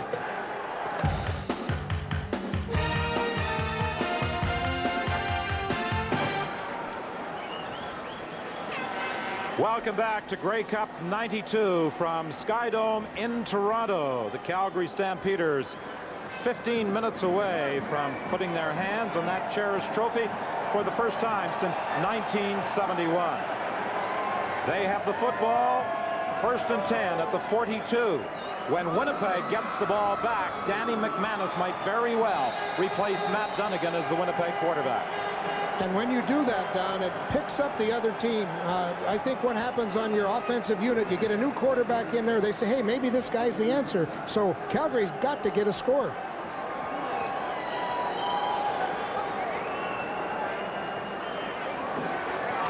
Flutie for Alan Pitts. He makes the catch, out of bounds. That's the second time he has been taken out of bounds after making a reception. He is claiming that he was forced out by Darrell Sampson, but the official does not concur. And now he's explaining to Wally Buono why he made the call. Wally Buono's got a lot of years as a player, and he knows it's great to rack up yardage, but if you don't get the points, if you don't knock out the opponent, they can come back and get you. Wally Buono has participated in 6 previous Grey Cup games. He twice has been on the winning team as a player in 74 and 77. This is his second time as a coach, and he'll be delighted with what he sees from Carl Bland making the catch for a first down at the 27-yard line. I don't think Wally Buono will be delighted until he gets at least 10 more points. 7 for 100 for Bland now. The Stampeders now have 2 100-yard receivers in the game. Derek Crawford, who made the big receptions in the first half, and now Carl Bland, who has 7 catches for 100 yards. What a great decision to go with the 5 receivers. That's the fellas that have been playing hard for Calgary. They went with all 5 of them in this game. Rod Hill playing with a broken bone in his left foot. Handoff to Keevan Jenkins. He spins off 1 tackle and then is brought down at the 23-yard line. 13:26, the time remaining in the game. Look at those numbers, all in favor of Calgary. Well, I guess you have to say Winnipeg had a bend but don't break defense. They've only given up 1 touchdown, and look at 409 yards net. Winnipeg's problem has been that they haven't been able to generate any offense. On 1st and 10, Flutie flips it out to Sapunjas, and Sapunjas dives to the 15, close to yet another Calgary first down. And Rod Hill, we know that he's been hobbled with that foot injury, and look what's happening here. His own teammate came over and got a piece of it. Those things are so tender, you don't want anybody to touch it. And that's a gutsy performance by Hill, but look at the good job by Sapunjas. This guy's developed into a premier receiver. He has scored the game's only touchdown. 1st and 10. Flutie out of the shotgun. For Pitts, touchdown!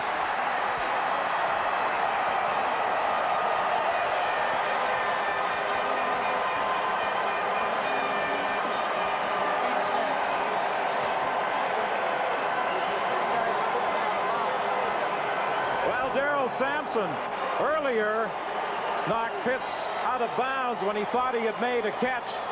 Pitts was working against Sampson, and Ditzy makes the dash down the sidelines to celebrate this catch by Pitts for a 23-0 Calgary lead. And Pitts does that post corner route. Sampson on the coverage, but that was a perfectly thrown ball and a perfect catch at the only place you can catch it, right on the sideline. Pitts has now caught 7 passes for 77 yards and a touchdown. We'll be back with the Calgary kickoff after this. Well, it's the Doug Flutie show here at the SkyDome. Here is his father, Richard Flutie, and I saw some tears of joy after that touchdown. Boy, you're not kidding. I was glad to see that. Great throw, great catch. But you did have some advice for him. It ain't over till it's over. Well, it looks like he's got it in complete control as we go back upstairs to Don. Chris, since 1969, the player named the outstanding performer in the CFL has not added to that trophy by winning the Grey Cup. That may be about to change this year. And don't you know, they were thinking about that whole third quarter. No touchdown, field goal bouncing off the goalpost. Things were looking a little bit glim and gloomy for the Stampeders, but that was a great throw. They took the ball over in good field position and did something with it. Stampeders this year established a club record with 607 points. Plummer trying to move down the sidelines. He's bounced out of bounds by Alondra Johnson. A 55-yard kick and a 13-yard return. Doug Flutie this year established 11 Calgary club records. You saw Doug had to make an adjustment to get that ball from the center, but he got one-on-one with Sampson, and Pitts did the rest.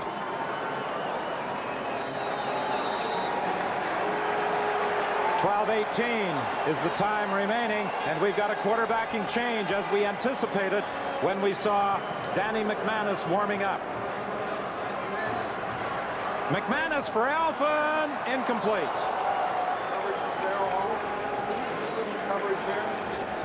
Matt Dunnigan had a stretch this year where he missed 6 games. He missed 2, then came back to play against the Edmonton Eskimos on October 2nd, then missed 4 in a row before returning for the final game of the year. During his absence, Danny McManus was most effective at the controls of the Winnipeg Blue Bombers.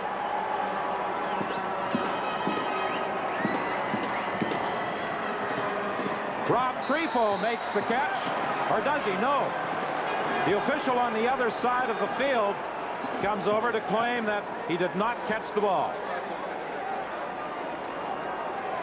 Well, Rob Creefo is an easy target for Danny McManus to find. He's 6'6". That looked like a catch to me. Good job by Chris Walby keeping Will Johnson out of the play. How the fans are reacting to the play on the Jumbotron. They knew that Creefo had the catch, and so does Rob. However, the official overruled any argument that Creefo was able to present. Bob Cameron's 3rd down punt taken by Crawford at the 28-yard line. And Crawford is tripped up by James West. Here's a guy, James West. He's in his 30s. He's covering wide receivers. He's going down and making tackles on kickoffs and punts.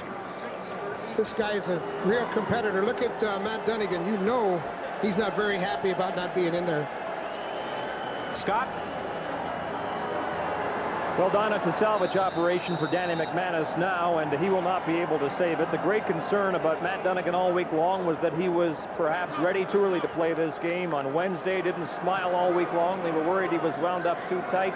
Did the worst happen today? Perhaps, but this surely was not the kind of game Matt Dunnigan visualized.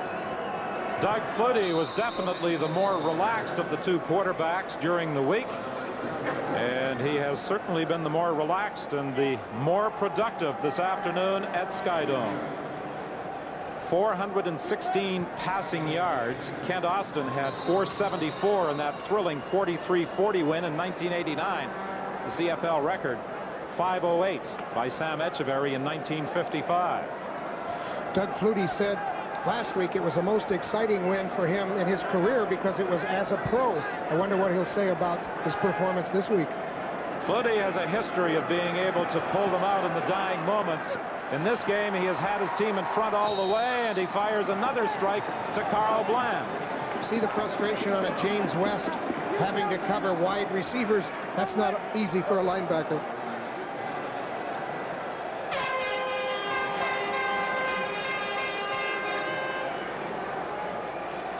Little push off. I think Smith might have room to complain, and then of course West coming off his coverage, coming over, he was complaining too. 1st and 10 Calgary. The ball is at the 51. Just prior to the game, I was talking to Urban Bowman, and he said, I just hope it isn't a blowout.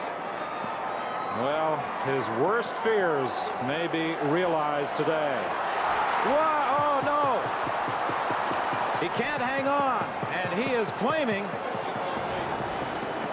that when he came down, the ground forced the ball out of his hands, but Pee Wee Smith's complaints fall upon deaf ears. Well, Pee Wee Smith being covered by Donald Smith. Donald Smith didn't give up. Look right here. The ground can't make you fumble down. But I guess the official decided that he did not have full control of the football when he came down. Pee Wee obviously does not agree. Yeah, he actually pulled the ball in and felt that that would constitute control. 2nd and 10. Pitts. Penalty flag on the play. Pitts. And Andrew Thomas can't get him.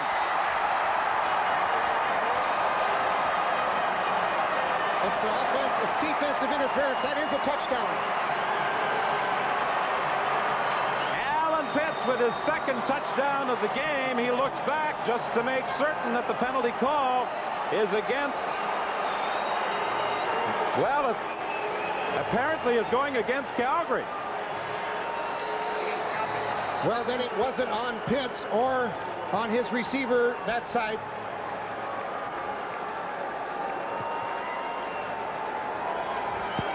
Ineligible receiver. Calgary number 18. Repeat 2nd down. Pitts determined by the officials to be an ineligible receiver on the play. Alan Pitts cannot be on the line of scrimmage. And that's what the official ruled, that he was up on the line of scrimmage. He's got to be a yard behind the line of scrimmage. And that's one of those things where they try to motion. You see them now. They're trying to motion up on the line of scrimmage. He ruled it, and he was over. Bobby Evans was coming on a blitz, and he was picked up. Keevan Jenkins did an excellent job of getting back to pick up Bobby Evans coming on the blitz. And the sideline pattern takes the ball up to the Winnipeg 52-yard line. Derek Crawford on the receiving end. Excellent job by Crawford making the break. But Flutie knows the value of having a running back pick up that blitz. Watch him come over. Boom. He gets him off, and then Doug Flutie comes running back over and says, Keevan, good job. You saved my life, son. 8:35 remaining. 24-0. The Stampeders lead Winnipeg. In case you're wondering, Winnipeg was also involved the last time a team was shut out in a Grey Cup game. In 1950, the Bombers lost to the Toronto Argonauts. The ball bounces back towards the line of scrimmage. It's picked up by Djokovic. There are penalty flags on the play. We'll sort it out for you when we return. Following the game, we will be presenting the Chrysler Outstanding Player of the Game Award. The winner will receive the keys to a 1993 Intrepid. And Joe, I think it's fairly safe to say, unless there's a dramatic comeback in the final minutes of this football game, that car is heading to Calgary. I think somebody over there is already starting up that engine. And it could be any one of a number of Calgary Stampeders. But I think the voters right now might be leaning towards Doug Flutie. Or one of those many receivers. You know, people talk this year about the number of points that the Stampeders scored, a record 607. They did a pretty good job defensively. They only allowed 430 points, down 122 from a year ago. Great sideline catch by Frank Pillow, diving for the throw from Danny McManus. Now that's the value of Danny McManus. You can see that the Winnipeg Arena, they're starting to get some new life because McManus is a passing quarterback. He comes from a passing university, Florida State. He just played Carl Anthony perfectly. After the hit, he stayed with it, and that's a perfectly thrown football. Winnipeg's longest gain of the day, 42 yards. Pillow missed 8 games this season as the result of an injury, but he does have speed. Grifo was the intended receiver. Kenton Leonard should have had an interception. That was a perfectly thrown pass too, but it was to the wrong team. Kenton Leonard right in the path of that football. Leonard, a diabetic who works very hard on behalf of the Canadian Diabetes Association. Well, sometimes it hits the pads and then it just rebounds out of there before you can get possession of it. That's what happened. And Leonard has worked very hard in this afternoon's football game. Calgary's secondary has done an excellent job of covering Winnipeg receivers.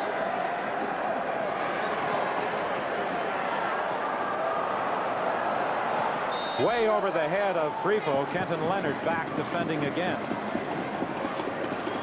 Danny McManus replacing starting quarterback Matt Dunnigan. Winnipeg this year has had problems generating offense. In a 5-game stretch, games 9 through 13, they had less than 300 yards. 9 times this year, they had games where they produced less than 300 yards offense. The thing that kept Winnipeg alive was their defense, their aggressive linebackers, and that always kept them in ball games. Even when their offense was sputtering, they knew that their defense could create something. Troy Westwood's field goal attempt is good. So the Winnipeg Blue Bombers will not be shut out as Westwood puts them on the board with 6:37 remaining. Winnipeg football fans watching the game at the arena on the big screen have seen their heroes come from behind before, but time is the big enemy now. Just 6:37 remaining in the game, 24-3 the score. Westwood with a 46-yard field goal. He missed his first attempt, a 52-yard try. His second field goal attempt was blocked by Marvin Pope. That was a 38-yard effort. 1st and 10. He had one blocked by the goalpost.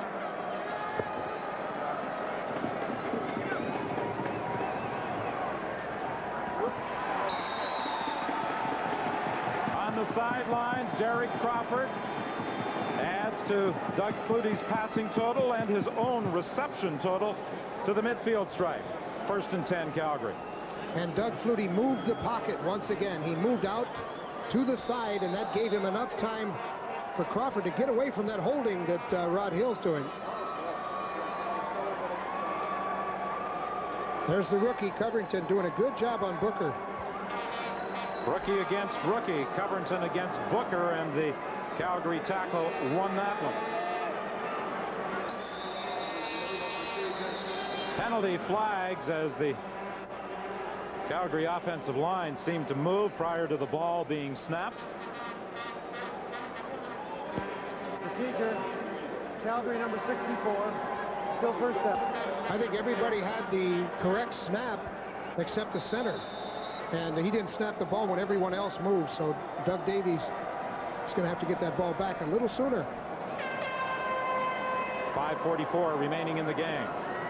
1st and 15 now Calgary. The Stampeders are at their own 50-yard line.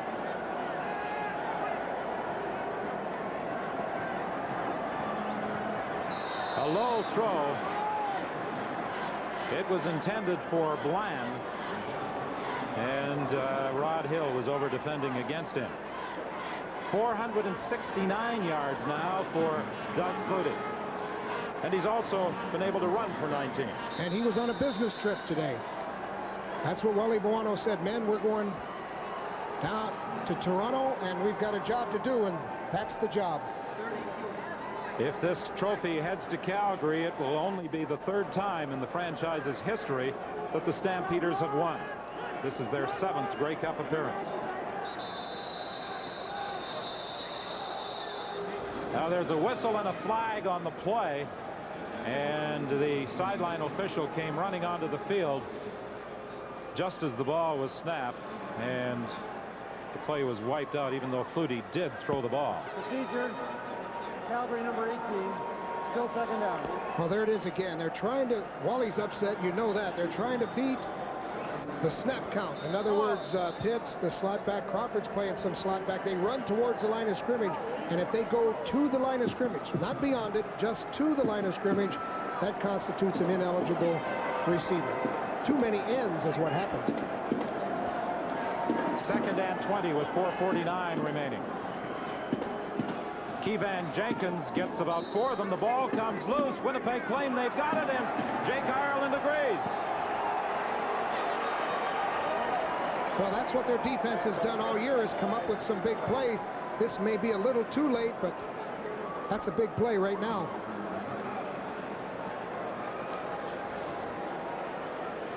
Solid tackle by Von Booker.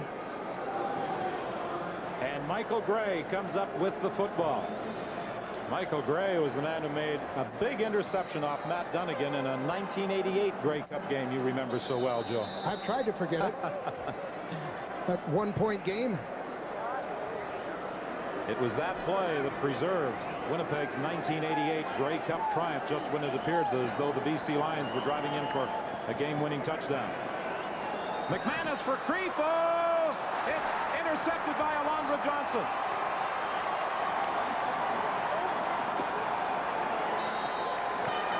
Michael Richardson came over to make the tackle. Calgary fumbles, and Urban Bowman sees his team give it right back on the interception by Alondra Johnson. Johnson, for a linebacker, had dropped a long way back. He certainly was back there deep, but you can't fault Denny McManus. He threaded the needle, put the ball right in there, and Creefo, in trying to gain possession of it, just tipped it up in the air, and Alondra Johnson with that deep drop. And that's one of the things Wally Buono likes in his linebackers, that deep drop that really helps them in their zone coverage. And look at A.J. Johnson. I think he's content right about this time just to go down, take a rest. I think he's a prototypical CFL linebacker. He can run, and there's a penalty flag on the play, as we saw there. Holding call, and of course there's no need for that penalty as far as Calgary is concerned, because Johnson came up with the interception. But you know, they put Stu Laird in the ballgame because they thought he could work Miles Burrell better than Tim Coatfield.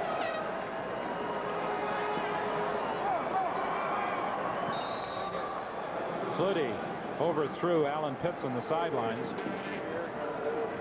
Flutie was getting some pressure from Paul Randolph, but he hasn't been on the artificial turf at SkyDome very often this afternoon. Look, and he's got a clean jersey. That's only the second knockdown that Flutie's had. And Paul Randolph was virtually unblocked, came all the way around Keevan Jenkins. 3:41 with the clock running, the time remaining in the ball game, and the expression on the faces of the Winnipeg ball players sitting on the bench pretty much sums up what has taken place this afternoon, or this evening, I should say. Pee Wee Smith could not hang on to the sidearm delivery from Doug Flutie. 3:18 is the time remaining. Chris? Well done. Here's the happy owner, Larry Rickman. How do you like your $1 million man right now? I love him. I love the team, and I'm just thrilled for the city of Calgary. It looks like we're going to do it, and I just like to thank all our fans back home for all the support that they gave us this year. You're 3:18 from taking the Grey Cup back. Are you going to bring the Grey Cup game back to Calgary next year? We're going to do everything we can because we can put on the best show in the country. Larry, congratulations. Thank you. Larry Rickman, now back upstairs. The third time that the Calgary Stampeders, as I mentioned earlier, will claim the Grey Cup. Their first was 48, their second in 1971. Since they last won a Grey Cup, even Montreal has won a Grey Cup. A couple of them, as a matter of fact, and they're no longer in the league. 3:03 remains. We can now inform you that for the second year, Dave Sapunjas has been named the Outstanding Canadian in the Grey Cup game, and Doug Flutie has been named, not surprisingly, to the 45,000 plus who have watched the game here at SkyDome, and those watching on CBC television, the game's outstanding performer. McManus for Alphen, and Alphen is hauled down by Greg Peterson at the 27. Oh, that's excellent touch by Danny McManus. You got to admire his attitude. Whether he was a starter, whether he was a backup, he continued to put out a good effort, and this is a nice play. Danny McManus was the quarterback of record in a 4-game win streak. The 5th consecutive win by the Bombers saw Matt Dunnigan start at quarterback.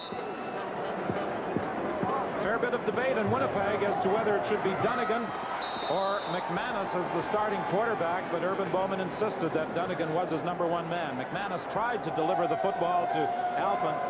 It will be 2nd and 10. Danny McManus has that look of a passer. He's got the ability to throw a bullet when you need to. He also has the touch on the ball to sort of drop it in. He's not known for his running ability, but he has excellent touch on the ball, and that was a great come-from-behind victory over the Argos, and Danny McManus was a big part of it.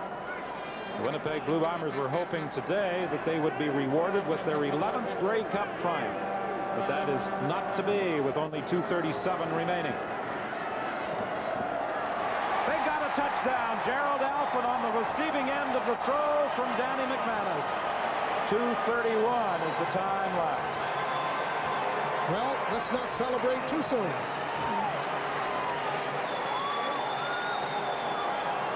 And of course, the key to that was that he threw to his primary receiver, the one that everyone knew he would be throwing to, and he executed the play properly. And hey, there's life in Winnipeg.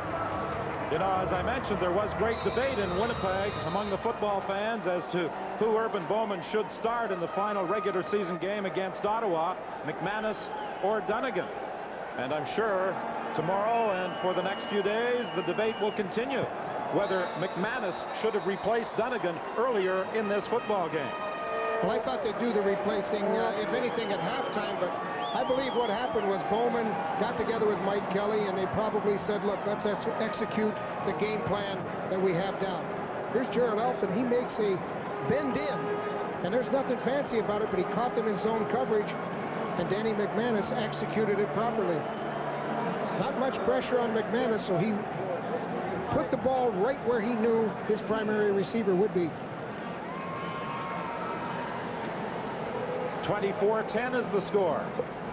And I don't believe we'll see an onside kick. I think what they'll do is kick it deep, use their timeout properly, and try to get that football back. Gerald Alphen initially started with Montreal, spent 3 years with Ottawa, 3 years when he was a 1,000-yard receiver for the Rough Riders before heading south to the National Football League and coming from the New Orleans Saints to Winnipeg in September of this year. But unless there's a miracle finish, the Grey Cup this year is headed to Calgary. 2:31 the time remaining. Calgary's got their hands team, all their defenders with good hands. Westwood kicks it along the turf, and it's taken by Crawford, and he is hauled down by Plummer back at the 30-yard line with 2:27 remaining in the game. Good strategy on the part of Winnipeg, because Calgary, expecting the onside kick, had all of their receiver types, their backs, defensive backs, what they call their hands team, up to try to catch that short kick. They drove it deep, and they're in great field position. If they can hold, they'll get the ball back near midfield. Winnipeg right now desperately requires 2 and out for the Calgary Stampeders. And they'll probably use their timeout if they hold them to short yardage on that first down.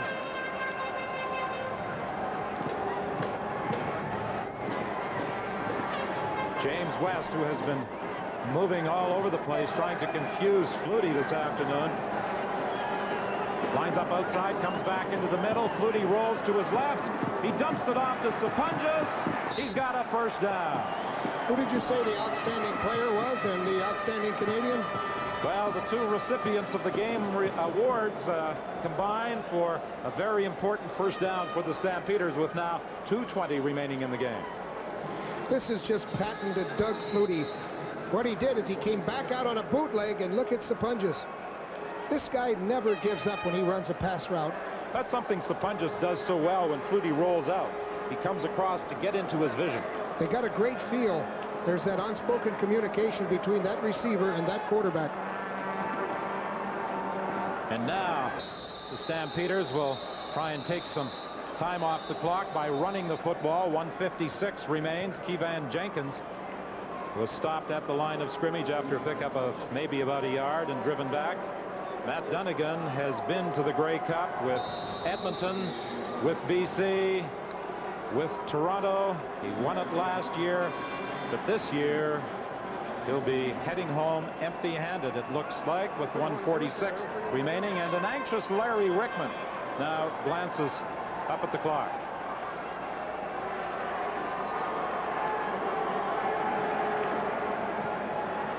Flutie goes down back at the 38-yard line with 1:31 remaining.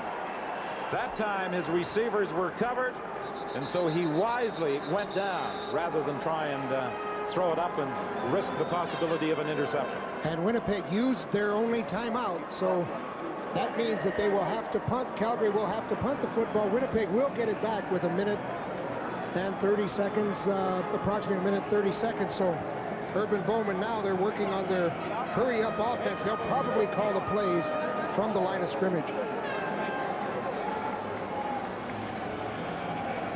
Wally Bawano was telling us that he thought about Normie Kwong this week. Normie Kwong was a fellow that went through a lot of pains when Calgary was having their trouble as a franchise, and Normie Kwong hired Wally Bawano. Plummer is back for Martino's third down punt.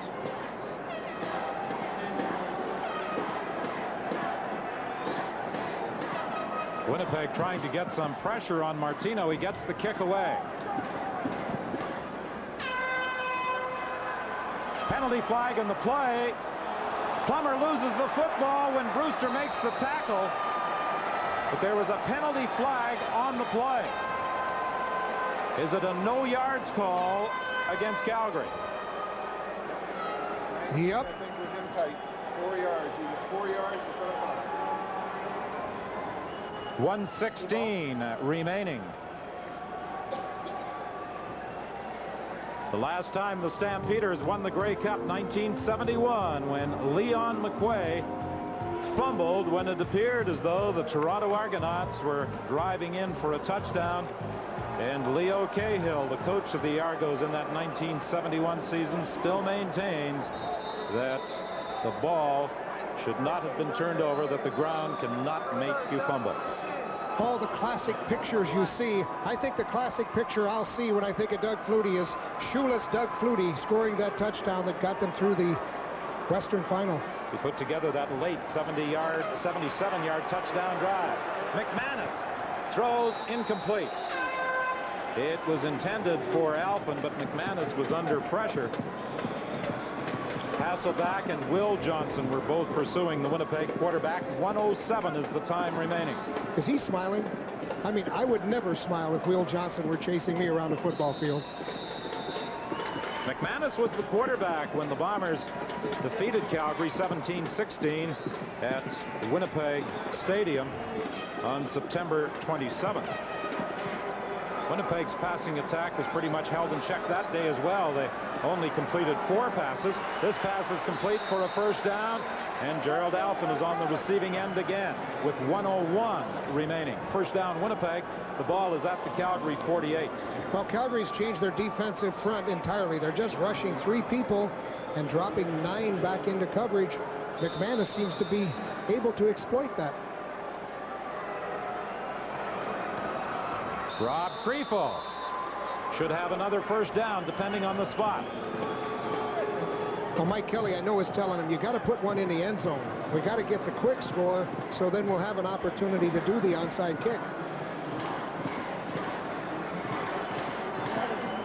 The ball is spotted at the 38. First and 10 Winnipeg. 53 seconds the time remaining. Calgary leading by 14.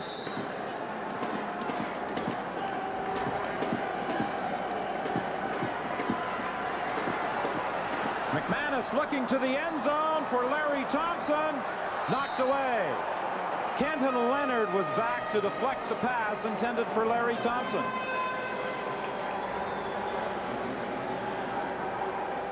And Kenton Leonard did exactly what you should do. He got up and got the ball at its high point. You got to get up above the receiver. Take it up at the high point That way he doesn't have a chance for it. Do you think the Stampeders were ready for an end zone throw by McManus? Carl Anthony and Leonard were both on Thompson, and safety Greg Peterson had moved over as well. Well, they've got 9 people dropping back deep. Don Southern, he's giving him the word. Don't let him have the big play. 38 seconds remaining. An extra defensive back is in there for Calgary. Complete to Alphen on the hit from Johnson. He loses his helmet but manages to hang on to the football. However, he's short of the first down. Alondra Johnson looks like Mike Tyson, and he hits like Mike Tyson. That's about the 3rd good hit that he's had today. Well, people over the years have described Winnipeg's defense as physical, relentless, tenacious. I think those adjectives might be applied to Calgary's defense today.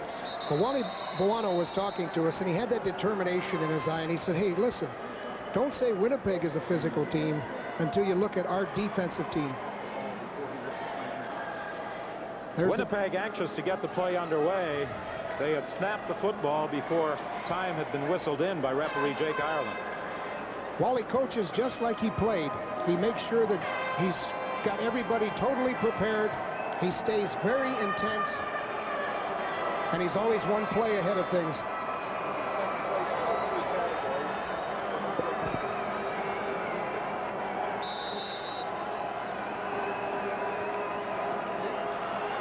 Winnipeg has a first down with 32 seconds remaining as Alphen makes another catch. There's the defensive coaches, Tom Higgins and Don Southern. They're signaling 4 deep. And for Don Southern, the man in the red shirt, this is his 14th Grey Cup game. Larry Thompson is the receiver in the end zone McManus was attempting to go to. He was being covered by Junior Thurman. Covered? Knocked down by Junior Thurman. He was being waltzed around by, I don't know who was pushing who or who was dancing. I think they're doing a Texas two-step here or something. That's a lot of contact before the ball's thrown. 24 seconds remaining. Don Southern's pointing 4. He's got those 4 fingers up, and he wants people back there 4 deep. Don't give them anything easy. The only time Sudsy has been on the winning side as a coach was 1987. 14 Grey Cup appearances, a remarkable achievement. Carl Anthony knocked it away from Frank Pillow. And now, with 19 seconds remaining, it's 3rd and 10. And what a job Urban Bowman did this year to get this team into the Grey Cup. When they were 6 and 7, there wasn't a lot of people that would have taken stock. I think their stocks were low. Prior to this afternoon, the last team to beat the Winnipeg Blue Bombers, the Edmonton Eskimos, 45-25 on the 2nd of October.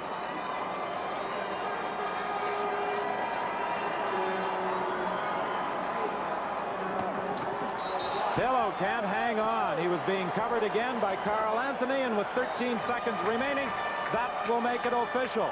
Larry Rickman can now smile.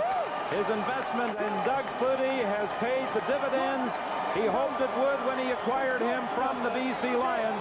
The Calgary Stampeders, for only the 3rd time in the franchise's history, are Grey Cup champions. And they will be returning home tomorrow on Canadian Airlines Flight 961, arriving in Calgary at 10:50 in the morning.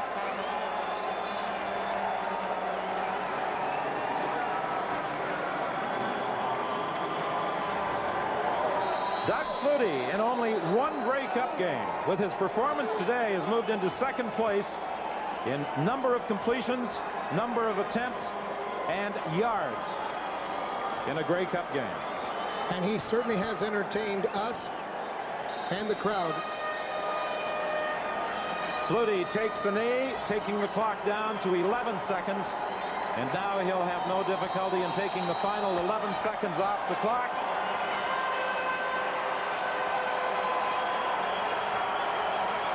(24-10). The Calgary Stampeders will win this Grey Cup game thanks to a textbook performance by quarterback Doug Flutie, the outstanding player in the Canadian Football League for 1992 and 1991. And this year, the outstanding player in a Grey Cup game in which he totally dominated.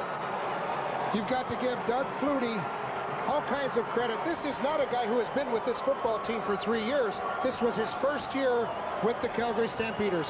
24-10, Calgary wins the Grey Cup. Here's Scott. All right, Don, I'm with the hero of this game, Doug Flutie. Your professional football dream has come true north of the border. Does Canada feel like home now? Oh, yeah, it is home. It's been home for 3 years, and I plan to make it my home the rest of my career. Doug, tell me about the game plan. Did you think it could possibly work as well as it did? The quick drop, the quick release. We really felt we could throw the ball. We knew our receivers could beat them. It was a matter of picking people up. Early in the game, we weren't doing a good job protection-wise, but I was getting rid of the ball quick enough that it was making it happen. And, you know, we had great execution, receiver, quarterback execution. You were full value for this victory. Go and enjoy it. Thank you very much. All right, let's join Chris Cuthbert. All right, I'm with the winning coach, Wally Buono. Some thoughts on your quarterback who just spent some time with Scott Oak? Well, our quarterback did a good job, but I also want to take time to thank my Lord Jesus Christ. He's helped me all year long, and he's been with this team for a long time. Well, I know a great linebacker in the past. You have to be very proud of your defensive team today, too. Again, our defense was primed. Again, they knew what their job was, and they did a great job. But again, our offense showed them why they're a great offense. They got great receivers. Doug's a great quarterback, and like I say, there's no knock against Doug anymore. Does this feel as good as when you won it as a player? Oh, as a player, I don't think you realize all the work it takes to get here. It feels good as a player, but I think as a coach, you're much more satisfying and much more gratifying. Wally, congratulations. What a great job you've done in 3 years in Calgary. Well, thank you very much. I'd like to say hi to all my kids. I know they're back home, and God bless you guys. Wally Buono, general manager and coach of the Stampeders, as we head upstairs to Don and Joe.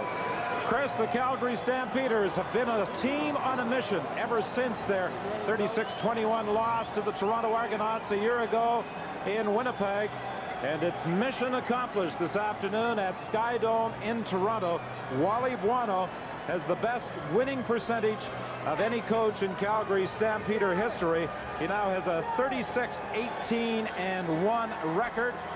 The bleacher creature who is in attendance at all Calgary games on the field to help celebrate this Stampeder win. And the team will be returning home with the Grey Cup tomorrow, arriving at Calgary's International Airport at 10:50.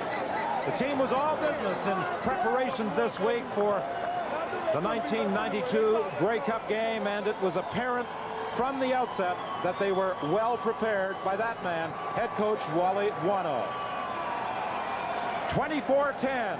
Calgary defeats Winnipeg in Grey Cup 92, and we'll be back with the presentation of that cherished trophy in just a moment.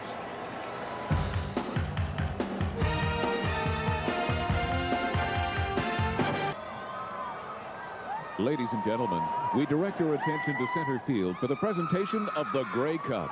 Once again, here is the CFL Commissioner Larry Smith. Mesdames et messieurs, dirigeons notre attention au centre du terrain pour la présentation officielle de la Coupe Grey. Avec encore une fois le commissaire de la Ligue canadienne, Larry Smith.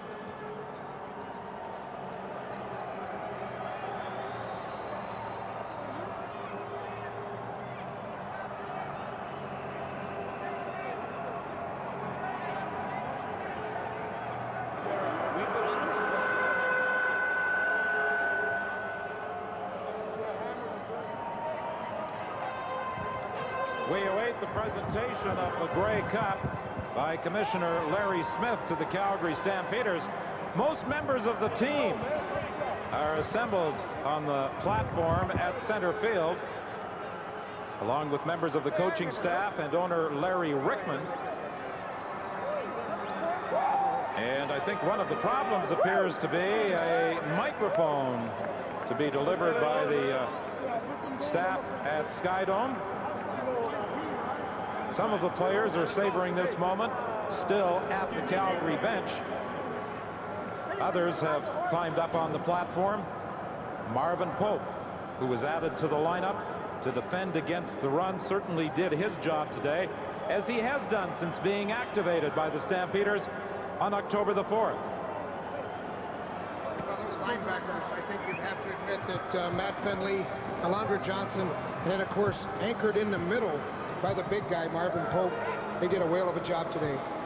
Well, one of the big things during the course of the season is that the Stampeders yielded just 430 points, a dramatic improvement from a year ago when they gave up 552.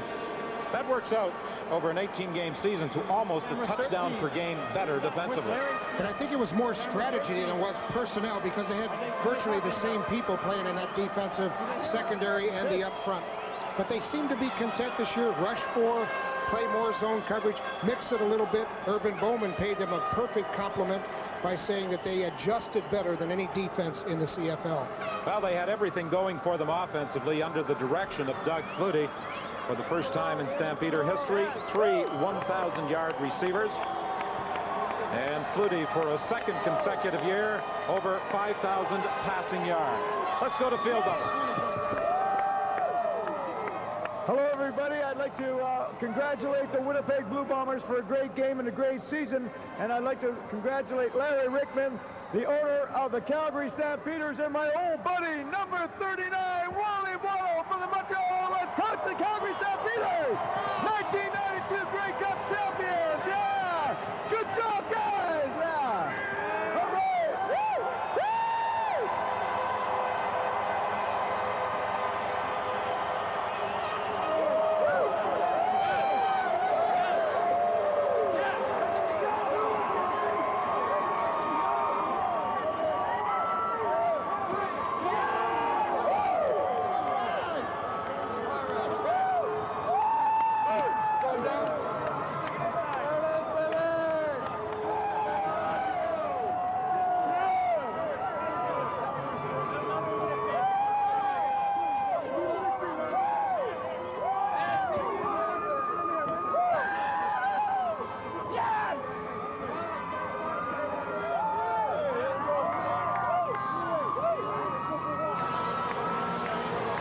Mentioned earlier, since 1971, when Calgary last won a Grey Cup, every other team in the CFL has been able to do what Stampeder players are now enjoying, holding the Grey Cup high.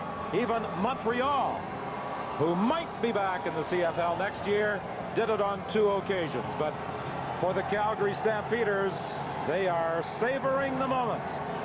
Their 3rd Grey Cup triumph in franchise history.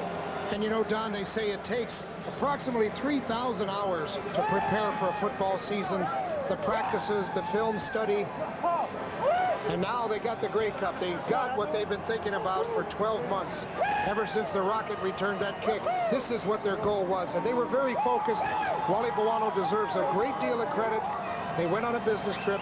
They came back with what they went out to settle. Last year, Calgary won the statistical battle but lost the game to the Toronto Argonauts. And 25 of the players who were on the field at Winnipeg Stadium in that defeat to Toronto are back at SkyDome to enjoy the moment. A 1992 Grey Cup win, 24-10 over the Winnipeg Blue Bombers.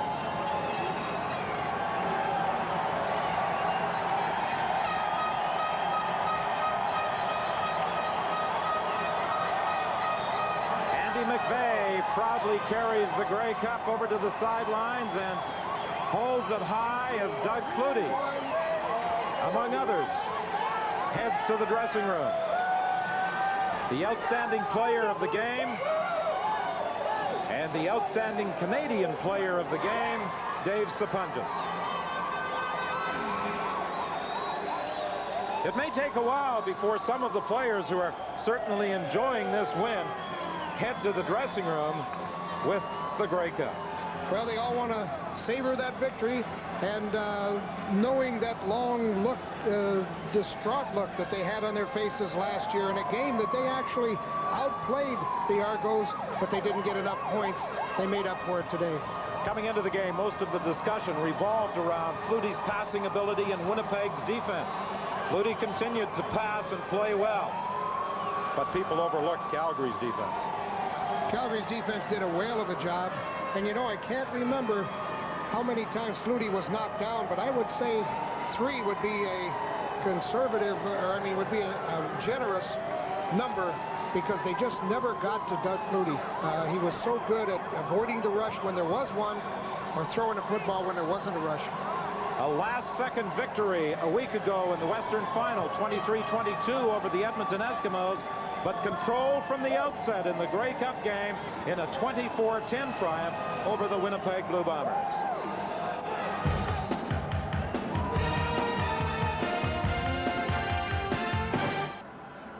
Doug Flutie was magnificent at SkyDome today, and as a result, this final score, 24-10, gives the Calgary Stampeders their third Grey Cup. There's the scene in the Calgary locker room. We're waiting to go down there to hear from the principals in this victory, but the players are waiting to hear from their head coach and general manager, Wally Buono, first. As soon as they do, we'll be able to join Chris Cuthbert in the Calgary room. But in our press box position here at SkyDome, I'm joined by our game day analysts, Kent Austin and Ron Lancaster. And Ron, I guess you'd simply say this was Doug Flutie's day.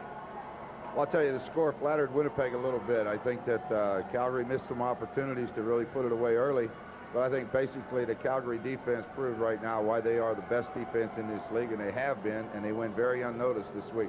Yeah, there was a lot of talk coming into this game about Doug Flutie and how he might shine, which in fact he did. We perhaps overlooked the Calgary defense, which surrendered the fewest number of points in the league this year, Kent. Yeah, they did, and they were also the best defense against the pass in the league this year. So all they had to do really was stop the run. They knew that they'd play well in the secondary, and that's exactly what they did. We talked about adjustments at halftime, and would the Winnipeg Blue Bombers make any? Surely they must have tried, but it didn't look like it. I didn't see any adjustments at halftime. They continued to give Calgary the matchups on offense, putting their linebackers in coverage against Pitts and Sapunjis, and Calgary continued to exploit it. The one thing they did do at halftime is made sure that their free safety Thomas didn't get in coverage, which hurt them early on in the game. Ron, there's going to be a question that'll be debated hot and long in Winnipeg in the coming week, and that is, why wasn't Danny McManus in the game earlier? As a coach, what would you say? I'll tell you, you know, you always have to go with the guy that's been your leader, you know, and Dunnigan's the leader. I guess if you really want to second guess and all that stuff, maybe put him in a little bit early in the second quarter and let Matt get going in the third. But hey, you got to go with the guy that you think can win the football game for you. You heard the players talk all week about how Matt was the leader of the Bombers. When you're the leader, let him lead, and it just didn't get done today. And then when they did go to McManus, I think Calgary was expecting, you know, they had the game under control. They sat back a little bit, but you know, that's just the way you pay your money and take your chances. Were these fans hungry for a Grey Cup? Obviously, the Calgary fans whooping it up here at SkyDome. Maybe we shouldn't talk so much about what Winnipeg did wrong. It was more a case perhaps of what Calgary did right. Credit them, Kent, with a brilliant game plan. Oh, absolutely. They got the matchups that they wanted to offensively. Doug was right on top of his game. He's very accurate with his passes and continued to run the offense flawlessly like he's done all year. Team prayer now in the Calgary locker room. They're savoring this victory. As soon as that piece of business is taken care of, we should be able to go down there and hear from them. There's Cal Murphy. Comeback story of this season, to be sure. Heart transplant surgery in July. He was here to watch his team play today. He didn't get the result he wanted, but vows to be back on the job next season. All right, Chris Cuthbert is all set now in the Calgary locker room. All right, Scott, thanks very much. We're here to present the Outstanding Player Award, the Chrysler Canada Outstanding Player Award, and to do the honors, here's the President and Chief Executive Officer of Chrysler Canada, Yves Landry. Well, on behalf of Chrysler Canada, congratulations on a great team effort, an individual effort that was absolutely fantastic. We'd like a surgeon out there dissecting those defenses. I'm very glad to give you an Intrepid ES.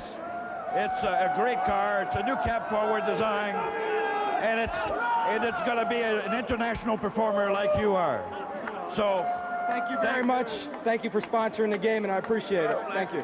Thank you, Mr. Landry. Doug, you were like a man from Intrepid today. I'm not sure if James West got in barking distance of you. James didn't talk too much today, but he did help me off the ground once or twice. They got some shots on me. He's a class act. He was just having fun this week. But offensively, we just really executed well. In the Bedlam, I didn't hear Scott Oak's interview with you, but why so much success today? It seemed like you could do it at will. Well, they were playing a lot of man-to-man coverage, and we were getting some good matchups with slot backs on linebackers. And, you know, man-to-man, we've got talented receivers. Guys are going to get open. The problem there is getting time to throw. I was grabbing the ball and getting rid of it quickly. Just take us through one of the touchdowns here. I'm trying to figure out which one this looks like the one to Pitsy. Yeah, it is. Okay, he ran a corner route He got an inside release, which made it a little tough, so he looped over the top, did a great job breaking hard to the sideline, and I just gunned it in on a rope. And he made a nice catch on the ball near the sideline. Well, you've always come up big when it counts. How big is this? This is as big as they come, and it's just a great feeling. I made the move. I was a little uncertain about it at first, but this is a talented football team, and they made my job a lot easier. I'll tell you, your dad showed me how much it meant to him when that touchdown pass was completed. He was in tears. Well, he's a very emotional man, and he's always been there beside me. My wife and my family, we're very tight, and it means a lot to me to have all of my family here today. Doug, congratulations. A real thrill watching you. By the way, today's little Dougie Jr.'s birthday, so happy birthday to my son. We got to get a picture of him in the Grey Cup. It's a happy birthday, that's for sure. And now we're going to call in Commissioner Larry Smith, who once was a teammate of Wally Bono, so I know you have some special feelings about that. Well, the game was unbelievable. Calgary was so well prepared, and they played the kind of football, the kind of football we played in the 70s with Marv Levy, and I thought I was watching Marv on the sidelines. But Calgary deserved it. Winnipeg had a great season, but the better team won today. Okay, Larry, we'll allow you to do the honors now, making the presentation for the top Canadian in the 92 Grey Cup game. Well, Dave, I'm very proud to present you this award as top Canadian. You had an outstanding contest, an outstanding season. This is a carving. That's just a little thing, but I'm like Santa Claus now, Dave. We have, just so you can relax and warm up and get yourself ready for next year, a trip or two to Hawaii. All right. All expenses paid, plus $2,000, plus a Sony Entertainment Center. So that's not too bad, eh? Not bad at all. Fantastic. Thanks you, Larry. Thank you very much. No word on whether we're going to rename it the Dave Sapungis Award. David's second year in a row, but obviously this one much sweeter. It is. I've said so many times the individual awards are not a big thing. It's the team awards, and what can I say? We've talked about winning the Grey Cup since last year, and it happened. You guys are so happy. I've always wanted this feeling. Yet it stings. We're going to take a look at your touchdown. Maybe you can lead us through it. All right. We had a corner pattern on for me, and we had a guy line up, a linebacker lined up against me, and we feel that's a mismatch. Doug just threw the ball up perfectly. It landed right in my hands. Doug had an excellent game. What can I say? Touchdown. Start us off. But we were going to win it anyway. We're doing a little jockeying here because I want to get your neighbor in here. The North Toronto boys came through today. What, do you live 2 or 3 doors down from each other? Did you ever dream you'd do it together? I never thought Andy and I'd be on the same team and from the same high school, the same street. What can I say, Andy? How about that? The Toronto boys will be proud of us this week, but more importantly, the people in Calgary are going to be happy. I mean, they've deserved it for too long. Perfect. We got to bring Andy McVeigh in for a quick comment. Andy?